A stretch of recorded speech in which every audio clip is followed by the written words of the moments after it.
Master of Ceremony for the official opening session of this meeting. So, Dr. Guled Atan, Director, IGAD Climate Prediction and Application Center, that is ICPAC, representing His Excellency Dr. Wakne Gebeyehu, that is the Executive Secretary of IGAD, His Excellency Dr. Meles Mekonnen, State Minister, Agriculture and Horticulture Development Sector, Ministry of Agriculture in Ethiopia, Your Excellency Asad Abdirizak Mohammed, State Minister, Ministry of Agriculture and Irrigation in Somalia, Josephat Muhunyu, Agriculture Secretary, representing the Minister for Agriculture, Livestock, Fisheries and Cooperatives here in Kenya, Honorable John Ogoto Kanisio, Under Secretary, Ministry of Agriculture and Food Security in South Sudan, Honorable Ronald Seganda, Under Secretary, Ministry of Agriculture, Animal Industries and Fisheries, Uganda, Dr. Tabarek Ismail, Technical Advisor to the Minister of Agriculture in Djibouti, Dr. Kemoli Segala, Representative, Africa Climate Summit, Ms. Jennifer Maura, Resilience Coordinator, USAID Kenya and East Africa, Ms. Kala Mukavi, FAO Representative in Kenya, Mr. Ham CR, Principal Advisor on Solutions and Climate Change, delegates from our member states, representatives from our partner organizations, IGAD colleagues, ladies and gentlemen, all protocols observed, good morning once again. It gives me great pleasure to welcome you to this IGAD Regional Ministerial Meeting on Risk Transfer and Transboundary Pest Management. This ministerial meeting is preceded by two parallel technical meetings that took place yesterday with the aim to chart a path towards sustainable development in our region, having deliberated on issues pertaining to improving the role of risk transfer and risk financing approaches, and strengthening the management of transboundary pests in our region. The summary of the deliberations from the two meetings will be presented to you as we progress with the agenda. Without much further ado, it's now with great pleasure that I invite Dr. Guled Atan, who's representing His Excellency Dr. Wakne Gebeyehu, the IGAD Executive Secretary, to officially welcome everyone to this meeting and to make some welcome remarks. Dr. Guled Atan.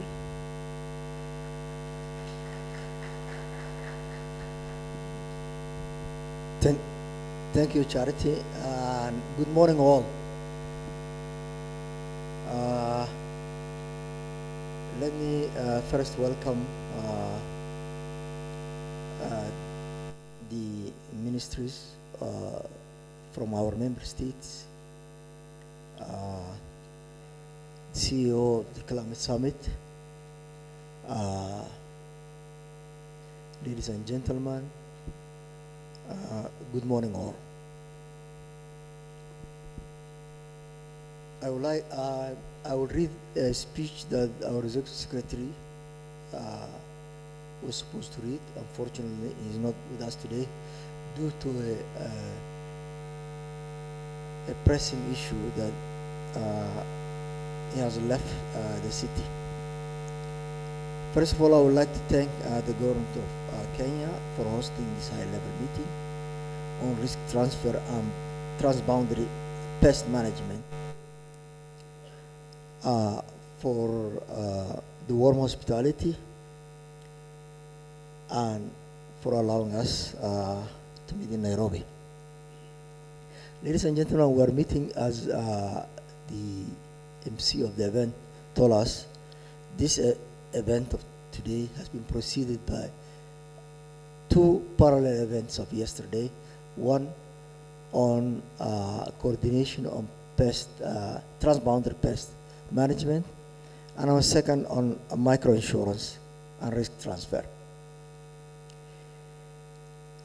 Recently, You all know that this region will have a climate change. The IPC, the Intergovernmental Panel on Climate Change, our latest report shows that climate change is a threat to all future development efforts, especially here in the Horn of Africa, due to the high vulnerability of our population that relies mostly on rainfed agriculture and pastoralism, and has a low capacity for adaptation. Currently, the humanitarian situations in the IGAD region is dire and continues to deteriorate every year. Currently, we have around over 50 million of our brothers and sisters who are in need of humanitarian aid in six IGAD countries. And this number has been going up and up every year, and I think it will not decrease if we don't build the coping capacity of the population of the region. The region has just came back from 5 consecutive seasons of depressed rain, a climatic event not seen in the last 40 years, that have resulted in a severe and widespread prolonged drought. Sadly, those consecutive seasons have been coupled with other stress factors such as conflict, macroeconomic challenges, and the combined effects of those shocks have eroded the coping mechanism of the people and devastated the livelihoods of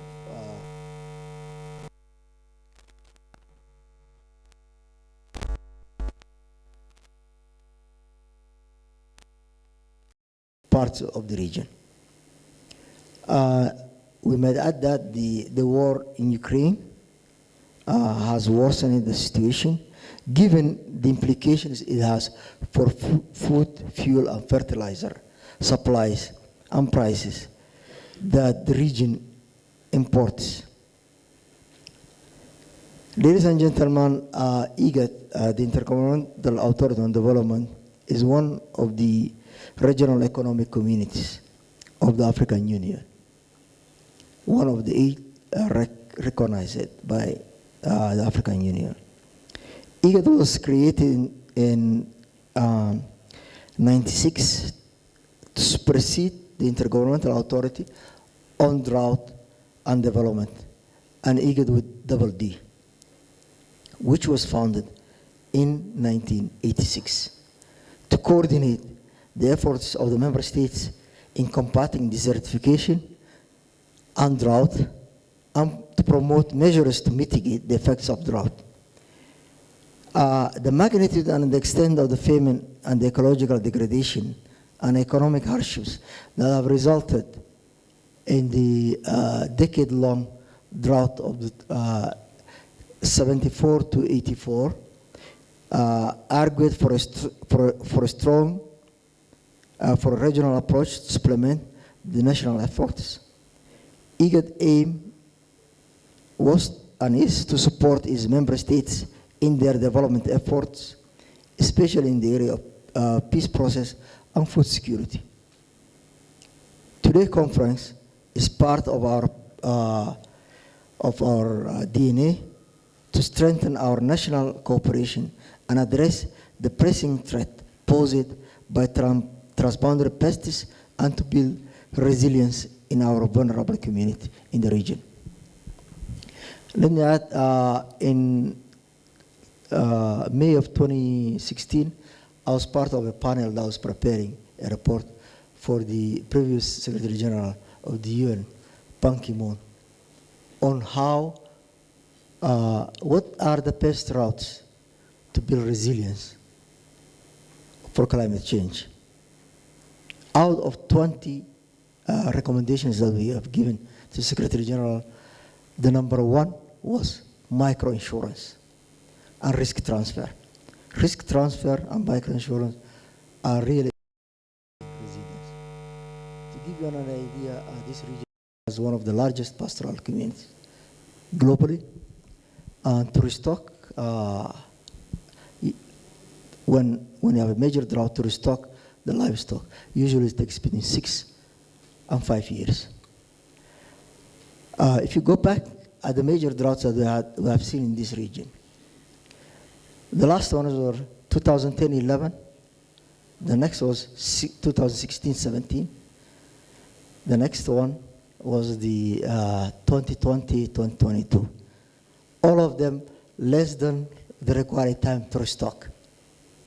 So without a risk transfer, we might not see the pastoral livelihood is unsustainable in this region. Ladies and gentlemen, by coming together as a unified force, we can address vulnerabilities more effectively, promote sustainable development, and build resilience among our pastoralists and subsistence farmers. Our joint efforts will not only enhance food security, but also improve access to education, healthcare for the vulnerable population within our region. Ladies and gentlemen, microinsurance services are an essential tool in this endeavor. They have the power to shield vulnerable individuals from economic shocks triggered by disasters. Disasters that we will see more often, as I say, if you go historically in this region, we used to have major droughts every 10 years, and now it's every 5 years. And I might add also floods. In 2018-19, were one of the wettest years in the last 40, 50 years. Then we had a consecutive 5 seasons of drought. This year, the prediction is that we will have ENSO is going to a La Nina phase late on this year, early on next year. That means that we will go on a wet phase.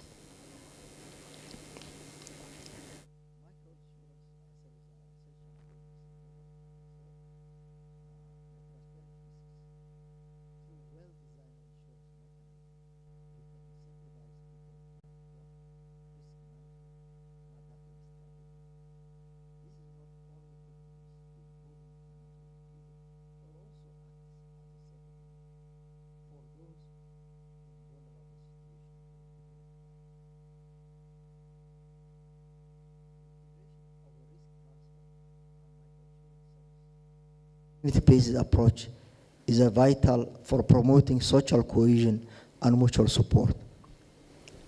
This initiative plays a pivotal role in humanitarian response efforts, especially in conflict-prone region, as is the IGAD region. However, to maximize those impacts, we must address challenges such as limited awareness, financial literacy, and regulatory barriers. It is only through a unified effort that we can ensure effective implementation and a long-term success. Ladies and gentlemen, as I said, the second issue that brings us together today is the coordination and cooperation on tackling an emerging issue, the desert locust, and other transboundary pests. It is imperative that tackling those menaces of those transboundary pests, they are equally crucial in improving the resilience of the food systems in the region.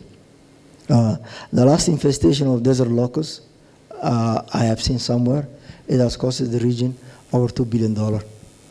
And when it first started, as I say yesterday to the technical group, the requirement was only for $2 million to tackle that issue. Unfortunately, we were ill prepared financially, technically, in coordination-wise, politically. And as I was saying, we are going now to another wet phase. And still we have some swarms, especially in Sudan, that now is a conflict zone, and parts of Eritrea.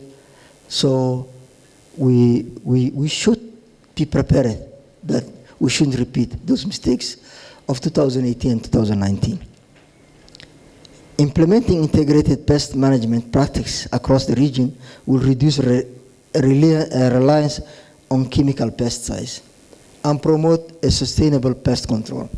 Moreover, harmonizing pest control regulations among member countries will facilitate the smooth movement of agricultural commodities, thus increase trade opportunities and ultimately enhance food security. The need for coordination and cooperation in tackling transboundary pests within the IGAD region cannot be overstated.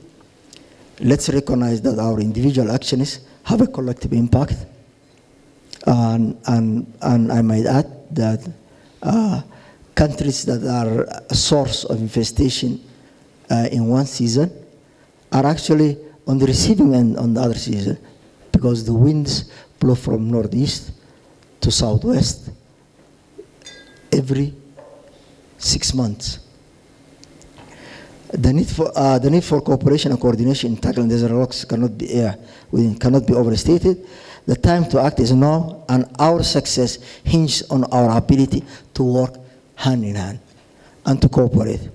Ladies and gentlemen, today, as policymakers, technical experts, and other prominent stakeholders, our primary focus should be on addressing those critical issues in the region and promoting cooperation among our member states.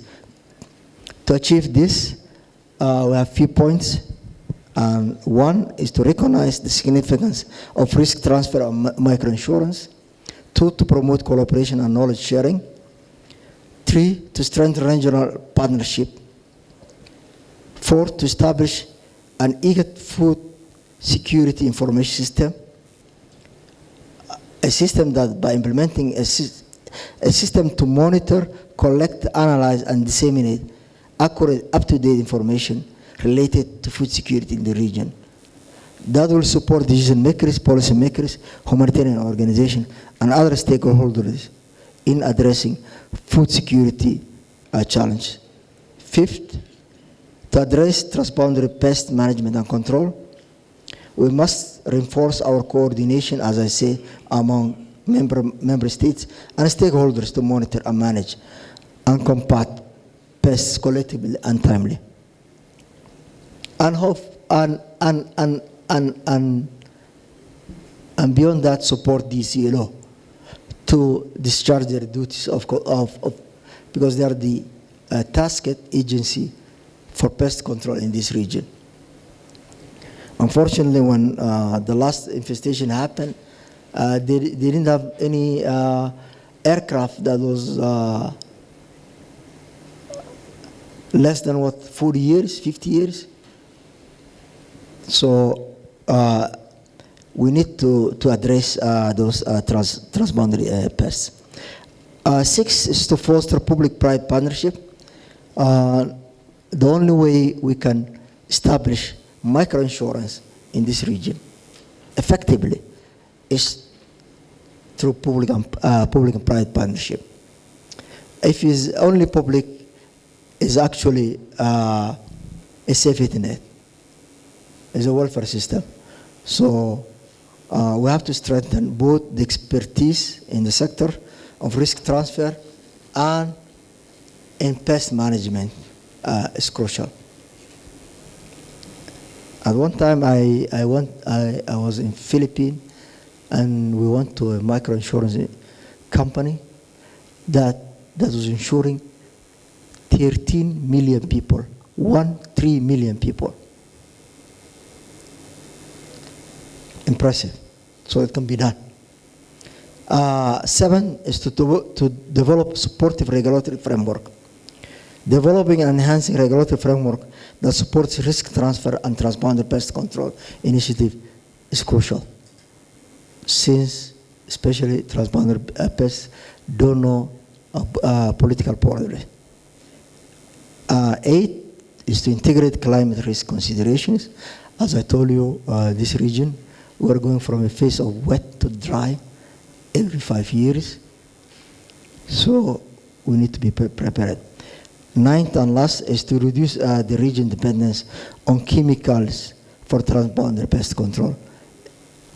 By incorporating biological controls, natural predators, and beneficial organisms, the reliance on harmful chemical and pesticides can be minimized. In conclusion, the need for coordination and cooperation in tackling desert locusts and transboundary pests within the IGAD region, and the issue of risk management and microinsurance cannot be overstated for climate adaptation and resilience building of our population. Let's recognize that our individual actions have a collective impact, and by coming together and sharing knowledge and working collectively, we can safeguard our agriculture, food security, and economic for the benefit of the present and future generations. The time to act is now. Our success hinges on our ability to work hands in hand together. Ladies and gentlemen, let me thank the ministers in charge of agriculture in our member states for their unwavering leadership on the control of desert locusts and other transboundary pests, both individually and collectively. I also want to thank our partners who have stood resolutely with IGAD and our member states throughout as we contend with the issue in the last few years. Special thanks to the World Bank Group for their support, both to IGAD and to the member countries. Thanks to USAID for their support. Lastly, let me thank the IGAD team that has organized the event. It wasn't easy. Thank you very much to Fidar and his team. And lastly, Asante Sana, and thank you very much.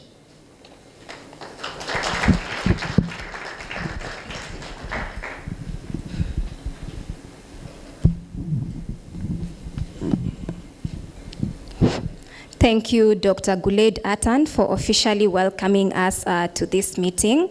In your important remarks, you have emphasized the need to recognize the role of and to promote risk transfer and microinsurance services, as well as transboundary pest management in our region in order to reduce vulnerability and enhance the resilience of our people.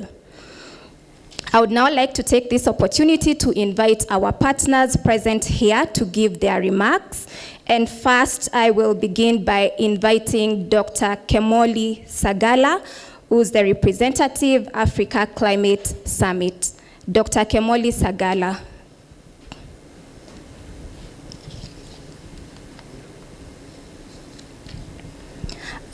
If he's not yet here with us, I will then now call upon Ms. Jennifer Maura, who's the Resilience Coordinator, USAID Kenya and East Africa, to come and make her remarks. Welcome. Thank you.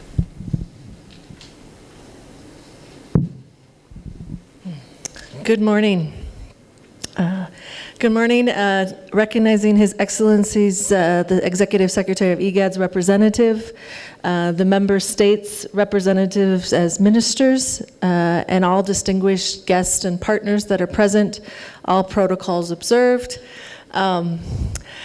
I have to just start by saying what a wonderful opportunity it is to be here back with IGAD and the colleagues. I've had the privilege of working with IGAD and the member states for about the last 12 years, so I see some very familiar faces in the room, and it's great that we're coming together to tackle this very important issue today. So just great to see everyone and looking forward to the deliberations today. Now with my formal remarks, on behalf of USAID, we are delighted to be participating in this forum to discuss and explore the ways of addressing the shocks and stresses that face the pastoral and natural resource dependent communities through provision of the appropriate risk transfer mechanisms to foster inclusive development and de-risk investment in the Horn of Africa countries. Recurrent shocks and crises are not new to this region in East Africa. Whether they're environmental shocks, such as droughts and floods that are becoming ever more prevalent, or disease epidemics, price shocks and fluctuations, as well as the recent desert locust invasion that the region experienced. We will continue to experience these multifaceted challenges that transcend borders. These shocks and stress have been the principal cause of backsliding in development in the region. Globally, according to FAO, in a 2008 to 2018 report that was produced, over $100 billion worth of loss was due to disasters in crop and livestock sectors, which are the economic mainstay of this region. While we have made progress on different fronts in disaster response and recovery, it's evident that a more proactive and sustainable approach is needed to build resilience and reduce the impact of reoccurring shocks. Hence, the need for these very innovative approaches and collaborative efforts that we're talking about today. To support country and regional development and the growth in the region, USAID aims to increase adaptability to reoccurring shocks while reducing the risk of humanitarian crisis and improving the social and economic conditions of vulnerable populations in the region. We work to transition communities from being recipients of emergency relief to having the capacities to prepare for and recover from shocks and stress themselves. To achieve these goals, we have fostered transformational relationships with the national governments, development partners, and regional bodies such as IGAD, with a renewed emphasis on building resilience and sustainable initiatives. We are focusing our programs on supporting locally led development by strengthening the capacity of local institutions which are best placed to determine the sustainable local solutions to local problems and ensure local ownership. USAID has been a solid supporter and partner in supporting the implementation of addressee strategy at the regional and national levels. Currently, our support through building resilient market systems in the cross-border dry lands of IGAD region is providing the necessary resources and technical expertise in building resilience of communities through strengthening market systems, domestication of regionally harmonized policies, and disaster risk management. Through our support, IGAD has formulated a risk transfer technical working group and undertook a study that has assessed the viability and feasibility of establishing pastoralist cooperatives and group-based risk transfer mechanisms in the region. As we progress the discussion and implementation of the risk transfer mechanism in the region, it's critical we focus our resources and our efforts on the mechanisms that are tailored based on the risk profiling of the region and enabling locally led processes that are strengthening resilience and enabling communities to be able to respond quickly and effective to shocks and stresses, that promote sustainable development and safeguard development gains, and encourage investment and innovation through fostering private sector engagement, strengthen those public-private sector partnerships, and financial inclusion to deliver solutions at scale. To implement such a mechanism successfully, collaboration is paramount. We must work hand in hand with governments, regional organizations, the private sector, and the civil society. The commitment and involvement of all stakeholders are critical to design and implement the mechanisms that meet the unique needs and context of the Horn of Africa. Cognizant of this existing risk transfer mechanism in the region, it's critical to evaluate the lessons and the impacts of the initiatives so far and explore ways to improve them to have meaningful gain and impacts. USAID, in partnership with the stakeholders, is committed to supporting the development and implementation of the risk transfer mechanism and other transboundary shocks, such as pest infestation, that is tailored in the region's realities. We will explore ways of leveraging our technical expertise, our funding resources, and our partnerships to drive this initiative forward in in efforts towards building resilience of the communities and systems and fostering economic growth and prosperity.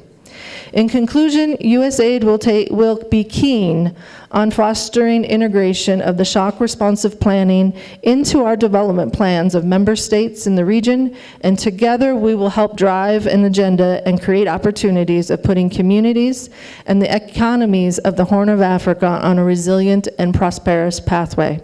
Thank you all again for the opportunity to be a partner in this important discussion today. Thank you.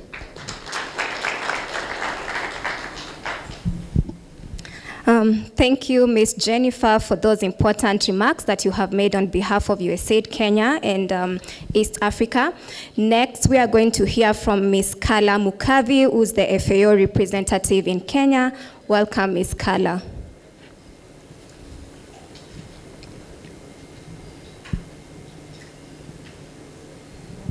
Thank you very much, and good morning. Excellencies, the ministers here present, also recognizing the representative of the IGAD Executive Secretary, distinguished participants from member states, development partners, UN colleagues, all protocol observed. First, let me really thank the government of Kenya for hosting this important meeting, and also express our sincere thanks to IGAD for organizing and inviting FAO to this important regional conference on risk transfer and transboundary pest management. As FAO, we are delighted to be part of this high-level ministerial meeting, and also the preceding technical segments that really took place in the last days, because it's really an opportunity that is really provided for us to come together and discuss the regional specific challenges, existing issues, and also, of course, promising patterns and potential solutions to the transboundary pests, drought, emergencies, and related risks to the agri-food systems in the sub-region, as was really very well elaborated by the representative of the Executive Secretary. The IGAD region continued to be the epicenter of multiple threats to food security and nutrition, and this includes armed conflicts, civil insecurity and displacement, extreme weather patterns, especially the recent devastating drought in pastoral and agropastoral and other arid lands, not to mention the invasion of crop pests and diseases. And all those shocks, whether natural or man-made, really make the IGAD region one of the most food insecure regions in the world, unfortunately. And as you are aware, the 2023 Global Report on Food Crisis, jointly prepared by FAO, IGAD, WFP, and also other partners, confirmed that approximately 56 million people in the IGAD region are currently facing severe levels of food insecurity. And these alarming statistics, I may say, represents about 25% of the world food insecure population. Moreover, the region is also grappling with the ongoing soaring inflation and the exorbitant energy and fertilizer costs, all of which really exacerbate for rural and peri-urban communities, particularly. However, the sector faces significant challenges posed by about 25 pest species threatening our food security, environment, and market access for agricultural products. And this really necessitates a coordinated early warning and response systems.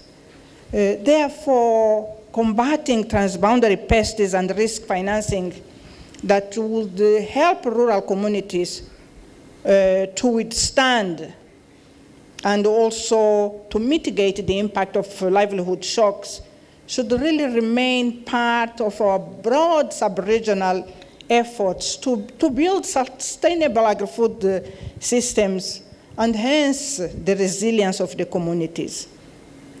Excellencies, ladies and gentlemen, it has been said, and I really reiterate, that strong and resilient agri-food systems lies at the heart of the United Nations Sustainable Development Goals. The SDGs, they recognize transformations in agriculture and agri-food systems as key elements to end hunger and all forms of malnutrition by 2030. In 2003, Africa adopted the Comprehensive Africa Agricultural Development Program, CAADP, as a continental policy framework for agriculture transformation aimed at increasing food security and nutrition and reducing poverty. One of the commitments of the Malabo commitment is enhancing resilience of livelihoods and the production systems to climate variability and other shocks. And further, it also stipulates that by 2025, at least 30% of farms, pastoral households in the continent are resilient to shocks. I am glad to report in this context, Excellencies, that FAO has redoubled its efforts to expand resilience programming, as well as combating crop pests and diseases, but we still need to reinforce interventions at national, regional, and international levels, and really to embed those efforts in our policy and the institutional operations. During the technical segment of this conference of the past couple of days, we proposed a proof of concept program to bolster our capacity and implement effective early warning and response systems, requiring, of course, this is requiring a commitment of $60 million over the coming 6 years. And your support in resource mobilization for this program will be really critical, a critical step towards enhancing the resilience of IGAD member states to those biotic shocks, protecting our crops, and securing our future.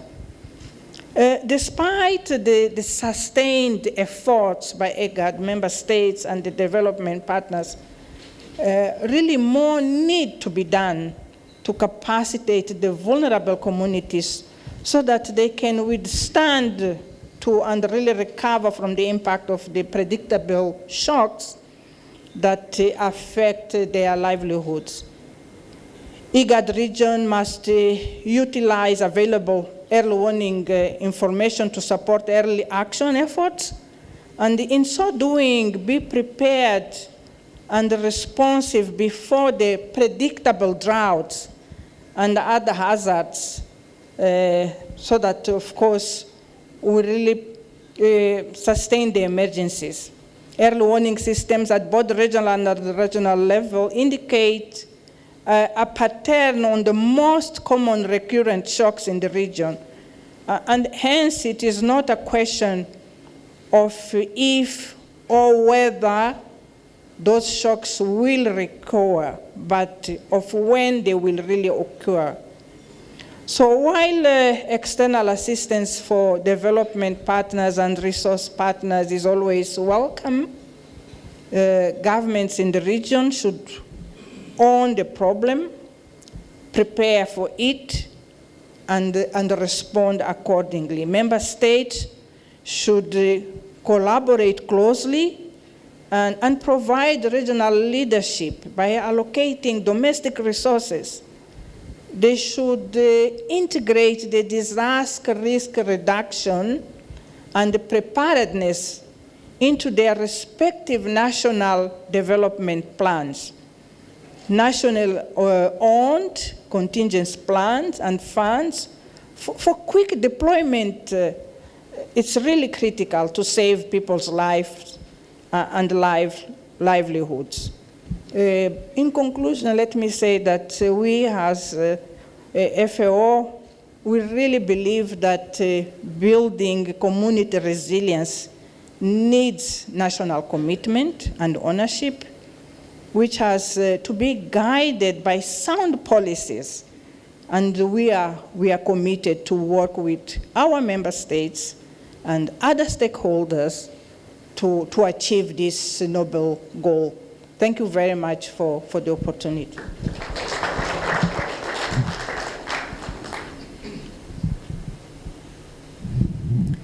Thank you so much, Ms. Mukavi, for those remarks on behalf of the FAO. I would now like to take this opportunity to invite our next speaker, who's Mr. Hamdi Bukari, UNHCR Principal Advisor on Solutions and Climate Change. Mr. Hamdi, you're welcome.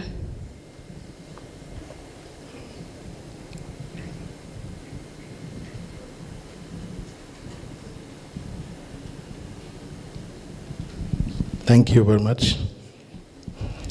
And good morning, everybody. Excellencies, dear guest, on behalf of UNHCR, I would like just to make a brief intervention. I think our colleague from FAO is presenting on behalf of the UN, and she made a very clear presentation to which UNHCR is associated. So I just wanted to reiterate here our commitment and our partnership to work with IGAD member states and IGAD Secretariat in this very important issue.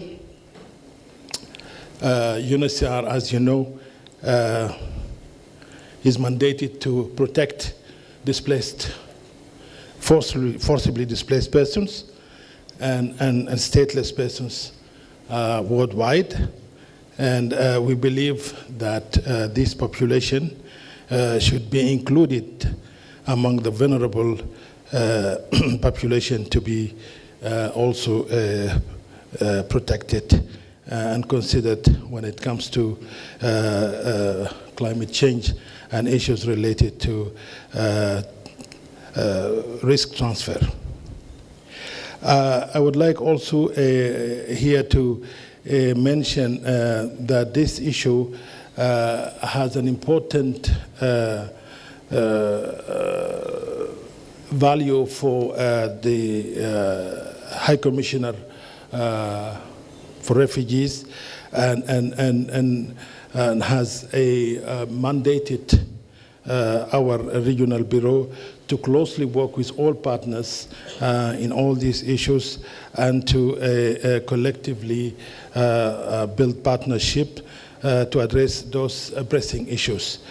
Again, we are part of this policy drafting, and we're glad to provide our comments to it. Within the regional bureau, we have been working closely with all of you to ensure that those forcibly displaced and stateless persons are included in the specification of the vulnerable populations, as I just mentioned, and this has to be figured in all these related policies. In addition, of course, to pastoralists and agro-pastoralists and substance farmers. So, as I said again, I just wanted to reiterate UNHCR commitment to this policy drafting and the collective work of all the partners, and to reiterate our commitment to work with all of you. Thank you very much, and have a good day.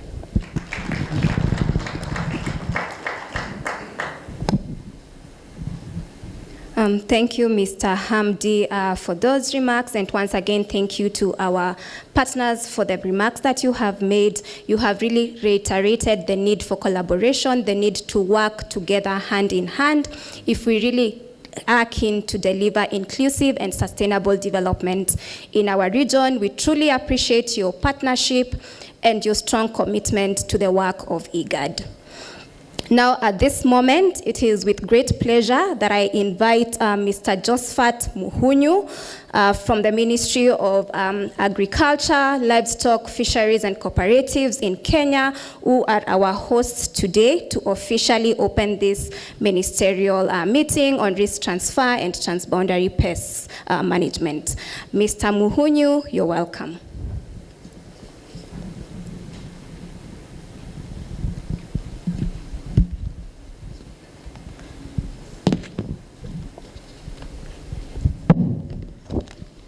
Thank you very much, and good morning to all. My name is Josephat Muhunyu, as you have been told. Today, I'm representing the Minister for Agriculture, Honorable Mithika Rinturi, who really apologizes for not being with us today because of an urgent activity he had to attend to. And he said that I greet you and highly welcome you to Nairobi. Let me recognize on his behalf our excellencies and honorable ministers who are with us today, all the heads of delegations, heads of missions, development partners, distinguished guests, ladies and gentlemen, all protocols observed. I once again wish to thank the IGAD Secretariat for this event and choosing Kenya to host this event. This event allows us to discuss and share the good practices in the region to enable us plan and make policy interventions to support millions of smallholder farmers and pastoralists that are with us. For Kenya in particular, you realize that we are over 83% ASAL, and therefore our arable land is quite small, and you can see how fragile our ecosystem is. The agriculture sector in Kenya is also affected by multiple shocks and hazards that affect production and farmer incomes. The sector has experienced climate-related shocks and disasters beyond the control of most farmers, and the frequency and severity has increased over the past 2 decades. Climate change has triggered by global warming, has been making weather patterns increasingly unpredictable, and therefore farming in the future of Kenya quite uncertain. Smallholder farmers who rely on rain-fed agriculture and use low-technology farming methods are particularly vulnerable to droughts and floods, sometimes suffering total crop losses. There is urgent need to take precautionary measures to prevent losses by farmers and the pastoralists. Historical events and the early warning systems have made drought and floods risks quite predictable. Given the predictability, adaptation and mitigation measures can be employed to reduce the probability of loss and damages associated with the droughts and floods. Hence, building resilience of communities can be prioritized to motivate the investors to increase coverage for small-scale farmers. There is need to generate relevant, reliable data for decision-making, which cannot be overemphasized. This includes harnessing digital technology and remote-sensed data to support service delivery, particularly for remote areas. Member states should also intensify awareness creation on agricultural insurance to increase uptake by small-scale farmers and reduce losses. Sharing successful good practices will build confidence that insurance projects, investments, and investments and livelihoods. Hence, governments are called upon to support the establishment of a conducive environment for investments and private insurers' participation. This, therefore, brings the importance of today's objective of the convention here to provide a platform for dialogue, networking, and knowledge acquisition in risk transfer, microinsurance, and transboundary pest management. This is therefore to seriously and thoroughly call upon partner states to seriously discuss these matters and come up with actionable points that will ensure that our smallholder farmers are at no risk or minimum risk. You are welcome to Kenya once again on behalf of the government of Kenya, and we are hoping that as we discuss this serious business, you will also get a moment to see around, just see our national park and enjoy our facilities around. Thank you, and God bless you.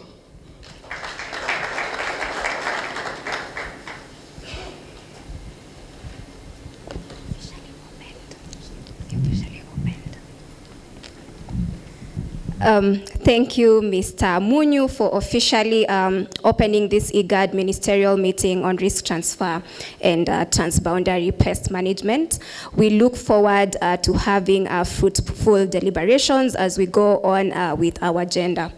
Excellencies, distinguished participants, ladies and gentlemen, we have now come to the end of the first session of this meeting. Next, we are going to step outside with the guidance of our communications team for a group photo, and thereafter we will have our tea break. We'll then come back to the room at exactly 10:45 to continue with the rest of the agenda. Thank you.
So can we take our seats to begin of this program? Let's take up our seats. Let's take up our seats to begin the second session of the program.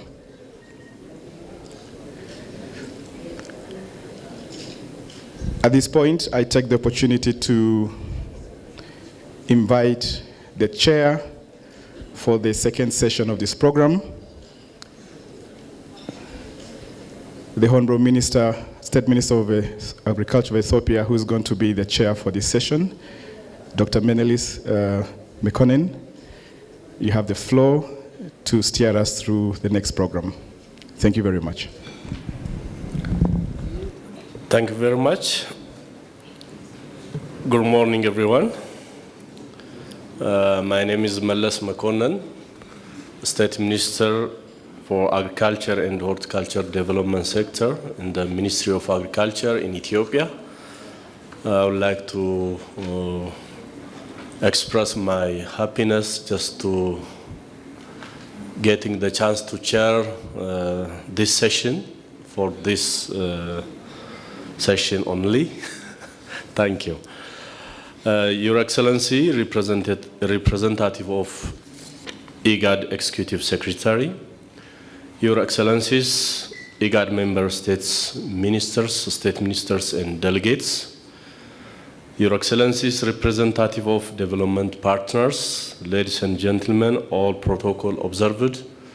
Again, I would like to say welcome to this important session, IGAD Ministerial meeting on risk transfer and transboundary pest management. Welcome again.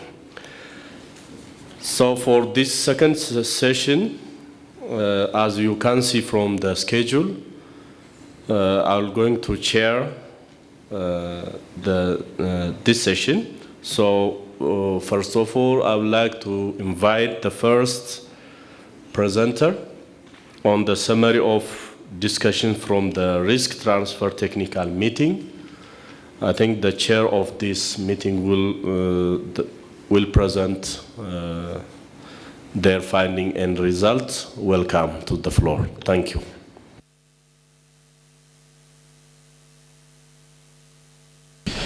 Thank you, Your Excellency. I will present the discussion points, but can you display on the others? Okay. The risk transfer and the microinsurance group has looked brief policy recommendation on this one. It's as the Horn of Africa is vulnerable for drought, flood, and the violence of conflicts. Economic instability was become the character of this area, which affects pastoralists, agro-pastoralists, and subsistence farming in this regard. The absence of effective risk transfer mechanism and inadequate access to affordable and context-specific insurance products which affects millions of populations, leading to economic loss, food insecurity, and displacement. The traditional risk management strategies and coping mechanisms have been challenged by the frequent intense disaster have become insufficient to mitigate the asset loss associated with the major disasters and emergencies. Indeed, without an adequate risk transfer mechanism, the IGAD region will remain increasingly vulnerable to climate variability with cycles of poverty, emergencies, and humanitarian appeals. The lack of risk transfer and the microinsurance service undermines the region's capacity to adapt to climate changes and address other emerging challenges effectively. It is therefore imperative to implement robust risk transfer and microinsurance strategies tailored to specific need and the context of the region. Such strategies are required to prioritize affordability, accessibility, and financial inclusivity, ensuring that most vulnerable sectors of the population benefit from the mechanism to cope with the adverse implication of the frequent shocks, protect livelihoods, enable individuals, householders, communities, nations to thrive in the face of uncertainty. With that, we decided as the way forward for this risk transfer, some points like strengthening data collection and availability is one of the area. We need to establish a robust data collection and monitoring system, collaborate with Met offices and civil societies, research institute in gathering accurate and timely data for climate risk. Improve data analytic systems is ensuring data is easily accessibility of data for insurance providers is essential. These are the thematic areas which are identified as from the data collection and availability part. The second part is conduct risk assessment. Perform accurate and up-to-date risk assessment is essential. Use the data collected to conduct comprehensive risk assessment. Identify areas, communities in need in microinsurance coverage. The third is capacity development and awareness. Investing in training programs, workshop, insurance agents, community leaders, government officials. The second is disseminating information on insurance concept. Conduct comprehensive awareness campaign, enhance local and national capacity to effective communicate, implement, and monitor this initiative, ensuring long-term sustainability is parts of the capacity development and awareness raising component. The fourth is strengthening financial inclusion and product innovation, which includes collaborate with financial institute, insurance providers in designing microinsurance products, simplify processes, reduce premium, explore innovative technologies such as mobile-based insurance platform to enhance accessibility. Enhance financial literacy is one of the essential parts. Establish and operationalize an IGAD risk financing fund are taken as the parts of strengthening financial inclusion and product innovation. The other is foster public-private partnership. It is essential that to bring partnership among government, insurance companies, NGOs, international organizations. Encourage private sector to involve in through the incentive and regulatory framework that promote microinsurance development. Collaborate with public and private entities to develop sustainable and effective risk transfer and microinsurance initiative. The other is promote community involvement. This engaging local community in the designing process and implementation process of risk transfer and microinsurance. Incorporate community feedback and preference into products development, as well as outreach strategies to increase adoption and ownership from the community too. With that, as a conclusion, we brought that to address a vulnerability in the Horn of Africa, a comprehensive risk transfer approach is needed, including strong and widespread microinsurance. This strategy enhances resilience, aid development, and reduce poverty. Data collection, awareness, tailored product, and financial literacy are crucial in this regard. They offer financial protection, encourage risk reduction, and enable swift recovery. Collaboration among government, providers, and the community ensure coverage of availability. Success relies on public-private collaboration, which is essential, community involvement, capacity building, integrating risk management to development plan can secure a prosperous and stable future, which are our conclusion for this risk transfer and the microinsurance team. I would like to say thank you.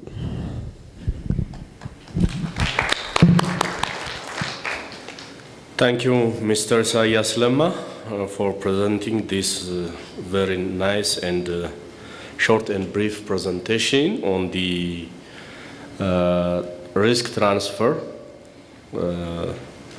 So you raised also the importance of the risk transfer for enhancing production and productivity in the sector of agriculture, especially for the pastoral, agro-pastoral, and for the subsistence farmers. Really, you raised a very important issue on this. For the IGAD member states, it is also known, and you raised that developing and having a strategy for this risk management is very important. We agree on that, and in the way of forward, I think you try to address the strengthening the data collection and availability is also another important point you touched, and the other one is to conduct risk assessment is also another important thing. The capacity development, awareness raising, also important issue. The strengthening financial inclusion and product innovation, also the issue. Foster public-private partnership, and also lastly you raised to promote community involvement is very important issue that you raised.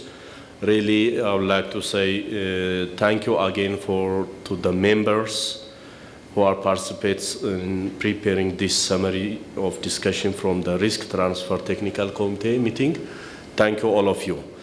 Next, I will try to invite also the other steering committee meeting on the summary of discussions from the platform of sustainable management for desert locust and other transboundary pests. Welcome to the floor.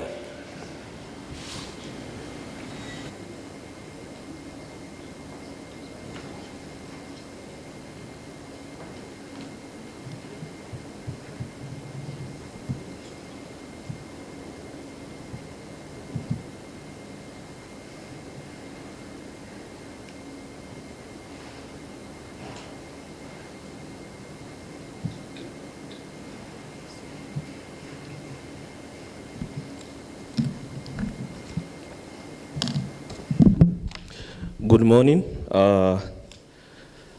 Excellencies. On behalf of Interregional Platform for the Sustainable Management of Desert Locust and Transboundary Pests, I'm going to give you the summary of our discussions that we had yesterday, where we stressed on, on strategies and preparedness, regional and interregional collaboration, governance and coordination, research and innovation, and environmental and social safeguards and communication. So I will stress on one by one on our discussion on each topic of this, where strategies and preparedness we discussed deeply on preventive management of migratory transboundary pests that are priority for the national and regional.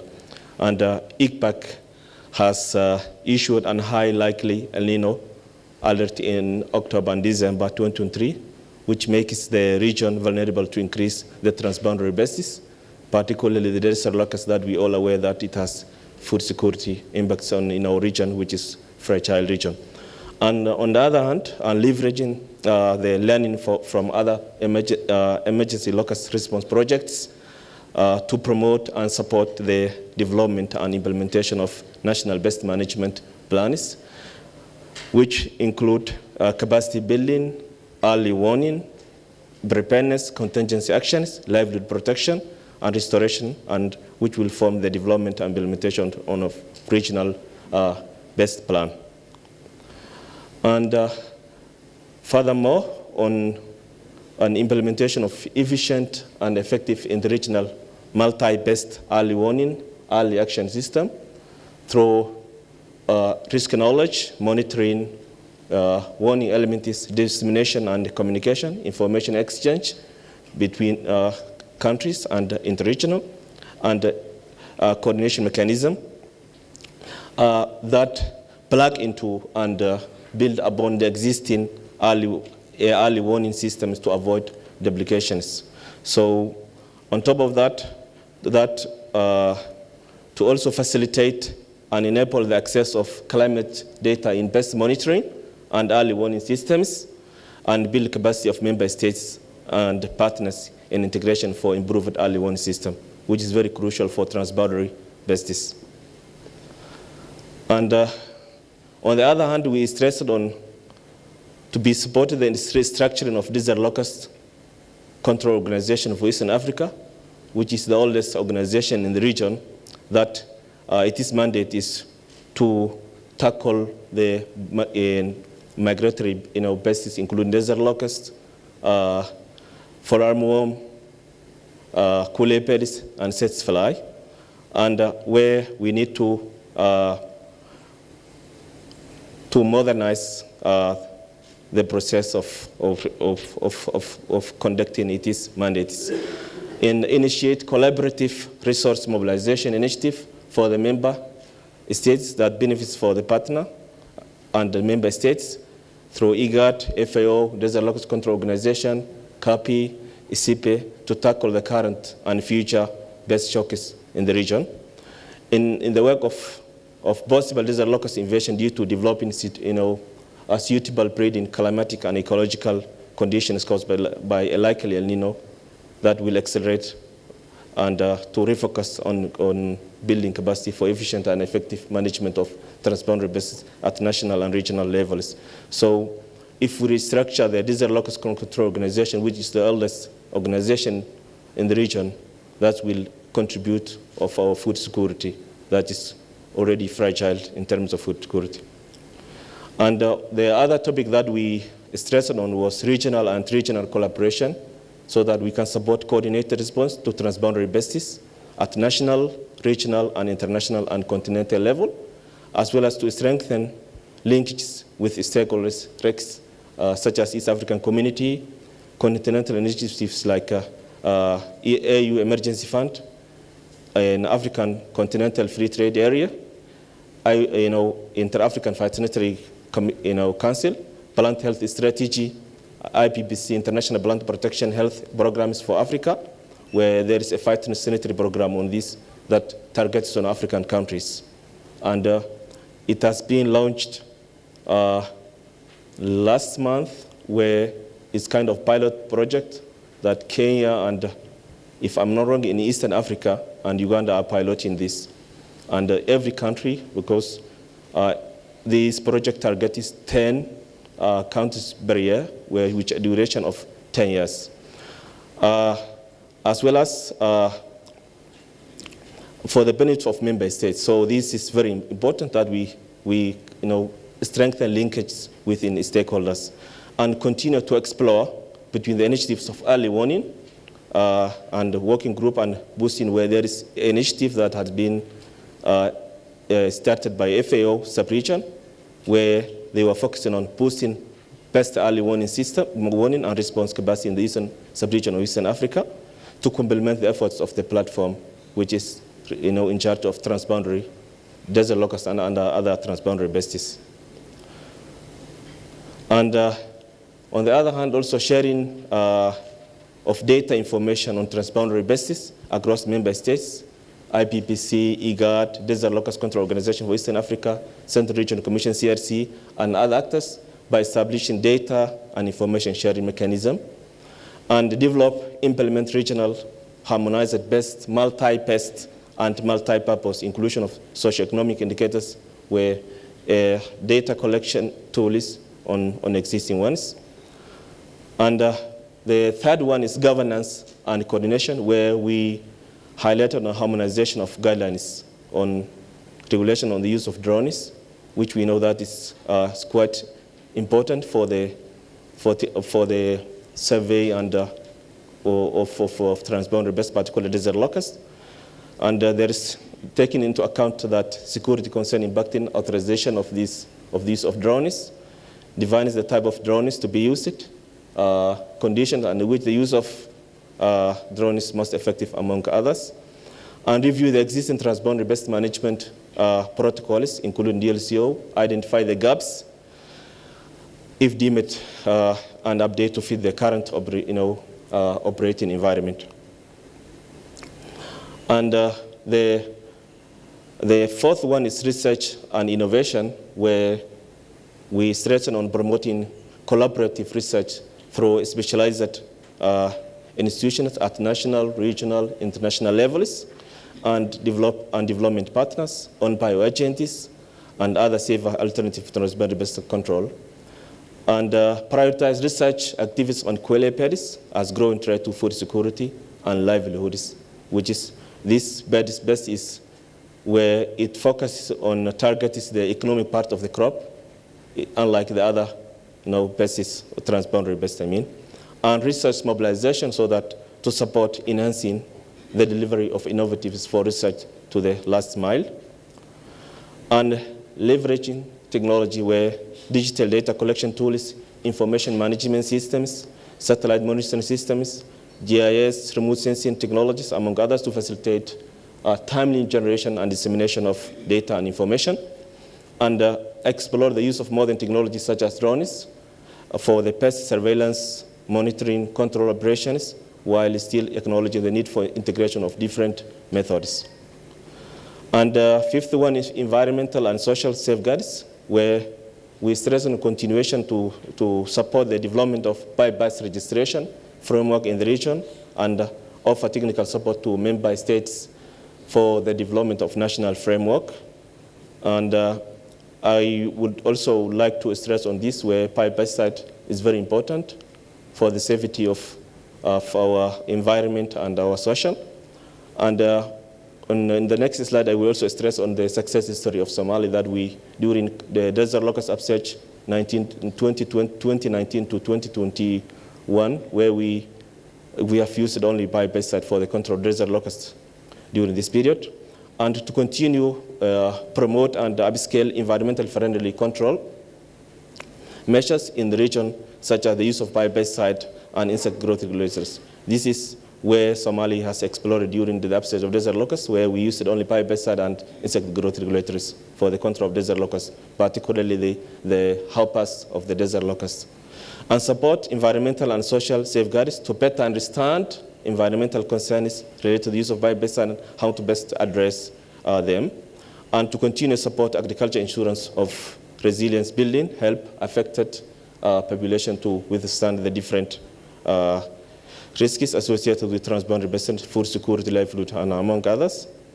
And the last point that we stressed on was on communication and escalate quelea pedis invasion to crisis level due to economic loss caused to small grain farmers in Ethiopia, Somalia, Kenya, and Uganda.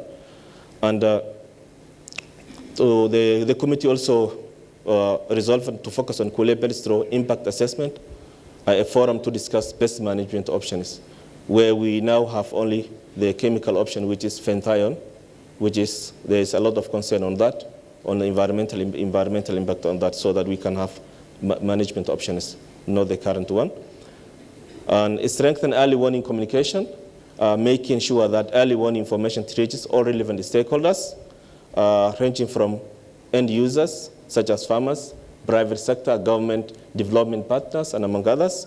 Also link the regional communication strategy and national literature to mainstream them for coordination actions. So this is a summary that what the points that we have discussed yesterday as the steering committee of transboundary management, sustainable management of transboundary desert locusts and other transboundary bases in IGAD region. Thank you very much for your listening. Thank you very much for your brief and detailed presentation for the summary of discussion from the Platform of Sustainable Management on Desert Locust and other transboundary pests. Thank you for the steering committee members and also the presenter. I think in this presentation you have raised very important issue. Since I am, as a state minister in Ethiopia, I am also a professional and also a leader for Agriculture and Horticulture Division in my ministry. The one who touched and sensed the effect of these desert locusts and other transboundary pests, and also the one who raised the quilla bird also. I have seen the effect, how I realized that the issues that we are addressing on this steering committee meeting is very important. You raised or having a strategy and preparedness for these transboundary pests. And also you raised the regional and inter-regional collaboration is also very important. We should have to collaborate in many aspects. The governance and the coordination within the country and also within the member states also very important. You raised the research and innovation works also, I think, in some areas, especially in my country, I think the attention for this research and innovation is low. We sense that. The other important thing, the environmental and social safeguard is very important on the survey controlling of this desert locust and other transboundary pests. Even the communication also very important. In desert locust, whether it is in the quilla birds. Really, you raised very important issues in your discussion. Thank you again for the member of this steering committee and also the presenter. Thank you very much. Now, the floor will be to the IGAD member state ministers of agriculture. I think I would like to express or to mention the key challenges faced by the IGAD member states. It may be related to droughts, floods, and transboundary pest invasions.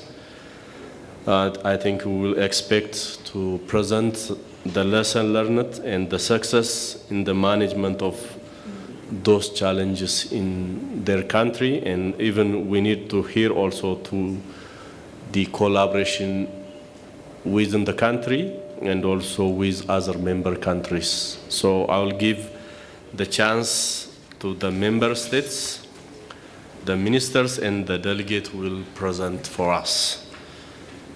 I don't know how I start, but just from the list that I get from my friends, I will use that and I will invite you. I think you'll excuse me and you will give me a permission to call you just based on this list. The first one will be the Djibouti.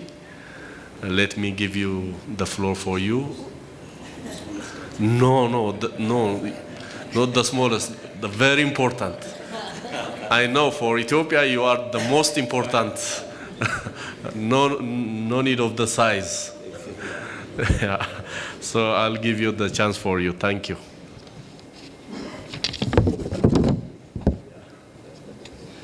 Thank you, Chair.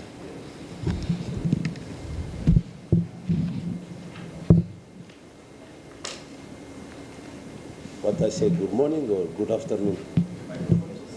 Still good morning, yeah. Good morning, everybody. Good morning, everybody. The guests of honor, representative of member state, the distinguished guests, ladies and gentlemen. I would like to thank the government of Kenya for hosting the high-level meeting of risk transfer and the transboundary pest management in this beautiful city, Nairobi, and of the warm hospitality extending of the delegates since they arrived. On behalf of the Ministry of Agriculture, and I want to express the vast majority of Djibouti rural population is highly susceptible to climate uncertainty. They live in desert and the marginal and the unfertile area, even when highly erodible soil, poor ground cover, and a limited water supply were food security is a serious concern.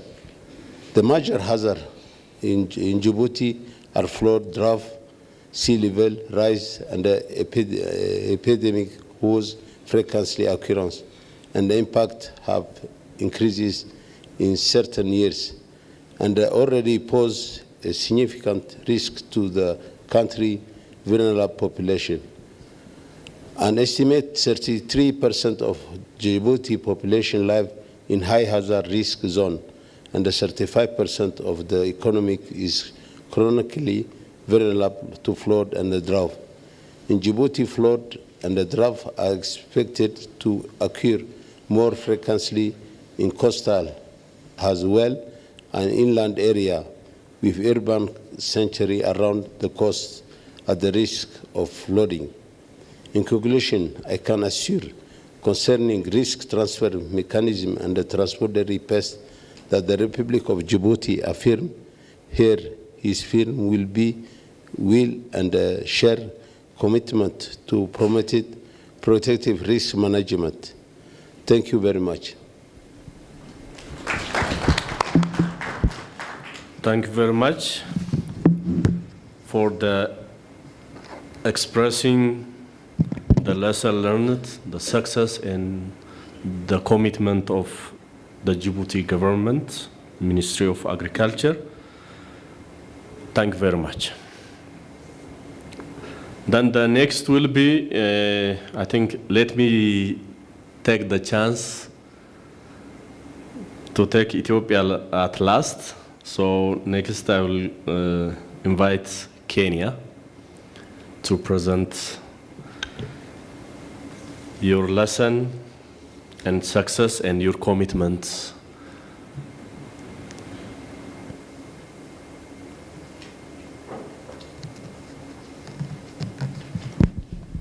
Thanks again, Your Excellencies, honorable guests with us today. It is a great honor for me to be part of this great convening here today, whose objective is to provide a platform for dialogue, networking, and knowledge acquisition in risk transfer, microfinance, and transboundary pest management. Let me, from the onset, thank the IGAD Secretariat for hosting the meeting here in Nairobi. This meeting comes at a time when the region is emerging from severe drought period and therefore still grappling with how to effectively caution the farmers and pastoralists from the negative effects of the vagaries of the extreme weather. The meeting therefore offers a good platform for us to reflect on our achievements, challenges, and opportunities in implementing the micro-insurance schemes and management of transboundary pests. Ladies and gentlemen, in Kenya, the agriculture sector is a key pillar to food security because its role in food production, income generation, employment creation, and a source of livelihood for most of our population residing in the rural areas. However, the sector is increasingly becoming vulnerable to weather-related risks that affect the sector's performance and ultimately the general economy due to the strong linkages between the two.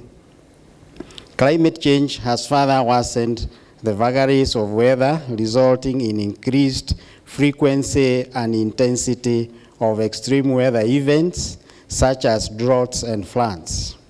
For instance, between 2008 and 2011, the country experienced episodes of severe drought and floods that led to an estimated loss of about $7 billion for livestock subsector and over 1.1 billion for the crop subsector. These figures cannot be wished away. These losses cause many farmers and pastoralists to lose their productive assets and push many into poverty. Ladies and gentlemen, the government faced with this reality in 2016 identified and adopted agricultural insurance as a key tool towards the de-risking of the sector and reduce vulnerability of farmers and pastoralists and other value chain actors. However, the adoption of the agriculture insurance as a risk mitigation tool is low. To date, the agriculture insurance penetration in the country is less than 1%. The low coverage of agriculture insurance in the country is due to many challenges that include, but not limited to, one, inadequate capacity for risk assessment and profiling, coupled with the multiplicity of risks, makes it difficult for farmers and pastoralists to effectively transfer the weather shocks they experience. We also have inadequate and unreliable data for agricultural insurance. As data is a key ingredient in agricultural insurance, as it is used in planning and management of agricultural schemes. We also have inappropriate products and product distribution channels, inadequate capacity by underwriters to carry the risk, especially where the disasters are catastrophic, covering large areas. We also have high cost of premiums that acts as a disincentive to farmers and pastoralists to procure cover for their value chains. And also inadequate incentives by the government and weak legal and regulatory frameworks. Ladies and gentlemen, a solution to the aforementioned challenges can either be national or regional approach.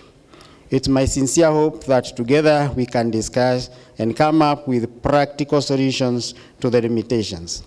The government is currently implementing 2 subsidized crop and livestock insurance targeting small farmers and pastoralists. The National Crop Insurance was started in 2017 and offers premium support to farmers from 0.5 to 20 acres of the insured crop using the area yield index approach. There are currently 6 value chains in the project, namely maize, sorghum, green grams, Irish potatoes, and onions. The project to date has enrolled 1.7 million farmers in the project, with a total premium of 428 million Kenya shillings, having been paid by the government. More efforts are being put in place to increase the number of farmers to 3 million. The other microinsurance project being implemented by the government is the Kenya Livestock Insurance. The project using the normalized difference vegetation index technique was implemented in 8 arid and semi-arid parts of the country, which is a home to the country's livestock. This project, however, ended in 2021 and has been succeeded by another project called DRIVE, which is being implemented in other IGAD countries. The DRIVE, besides offering livestock insurance, also offers market opportunities to the pastoralists. Ladies and gentlemen, turning to the transboundary pest, I wish to inform this gathering that the management of this pest cannot be a single country's responsibility. There is greater need than ever before for the region to put in place strong warning and surveillance systems for these pests.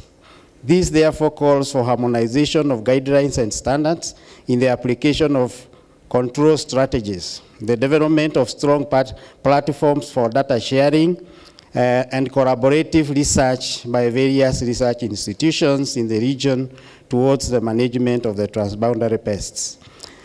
As I conclude, ladies and gentlemen, I wish to emphasize the importance of creating an enabling environment that will facilitate the realization of the above aspiration. Kenya, for example, is in the process of finalizing the National Agriculture Insurance Policy, a framework for availing insurance in the country, as well as developing the microinsurance regulations.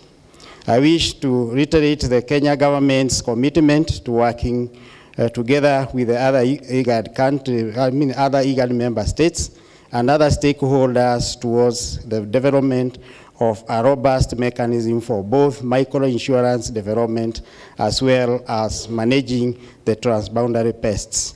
Thank you very much.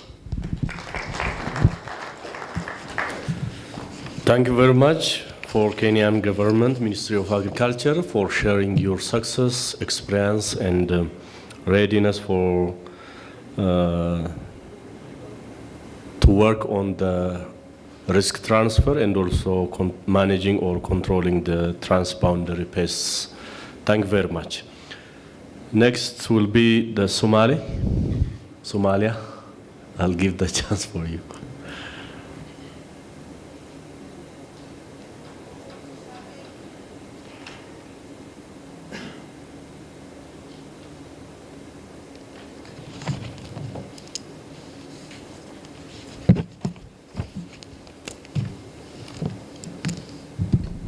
Good morning.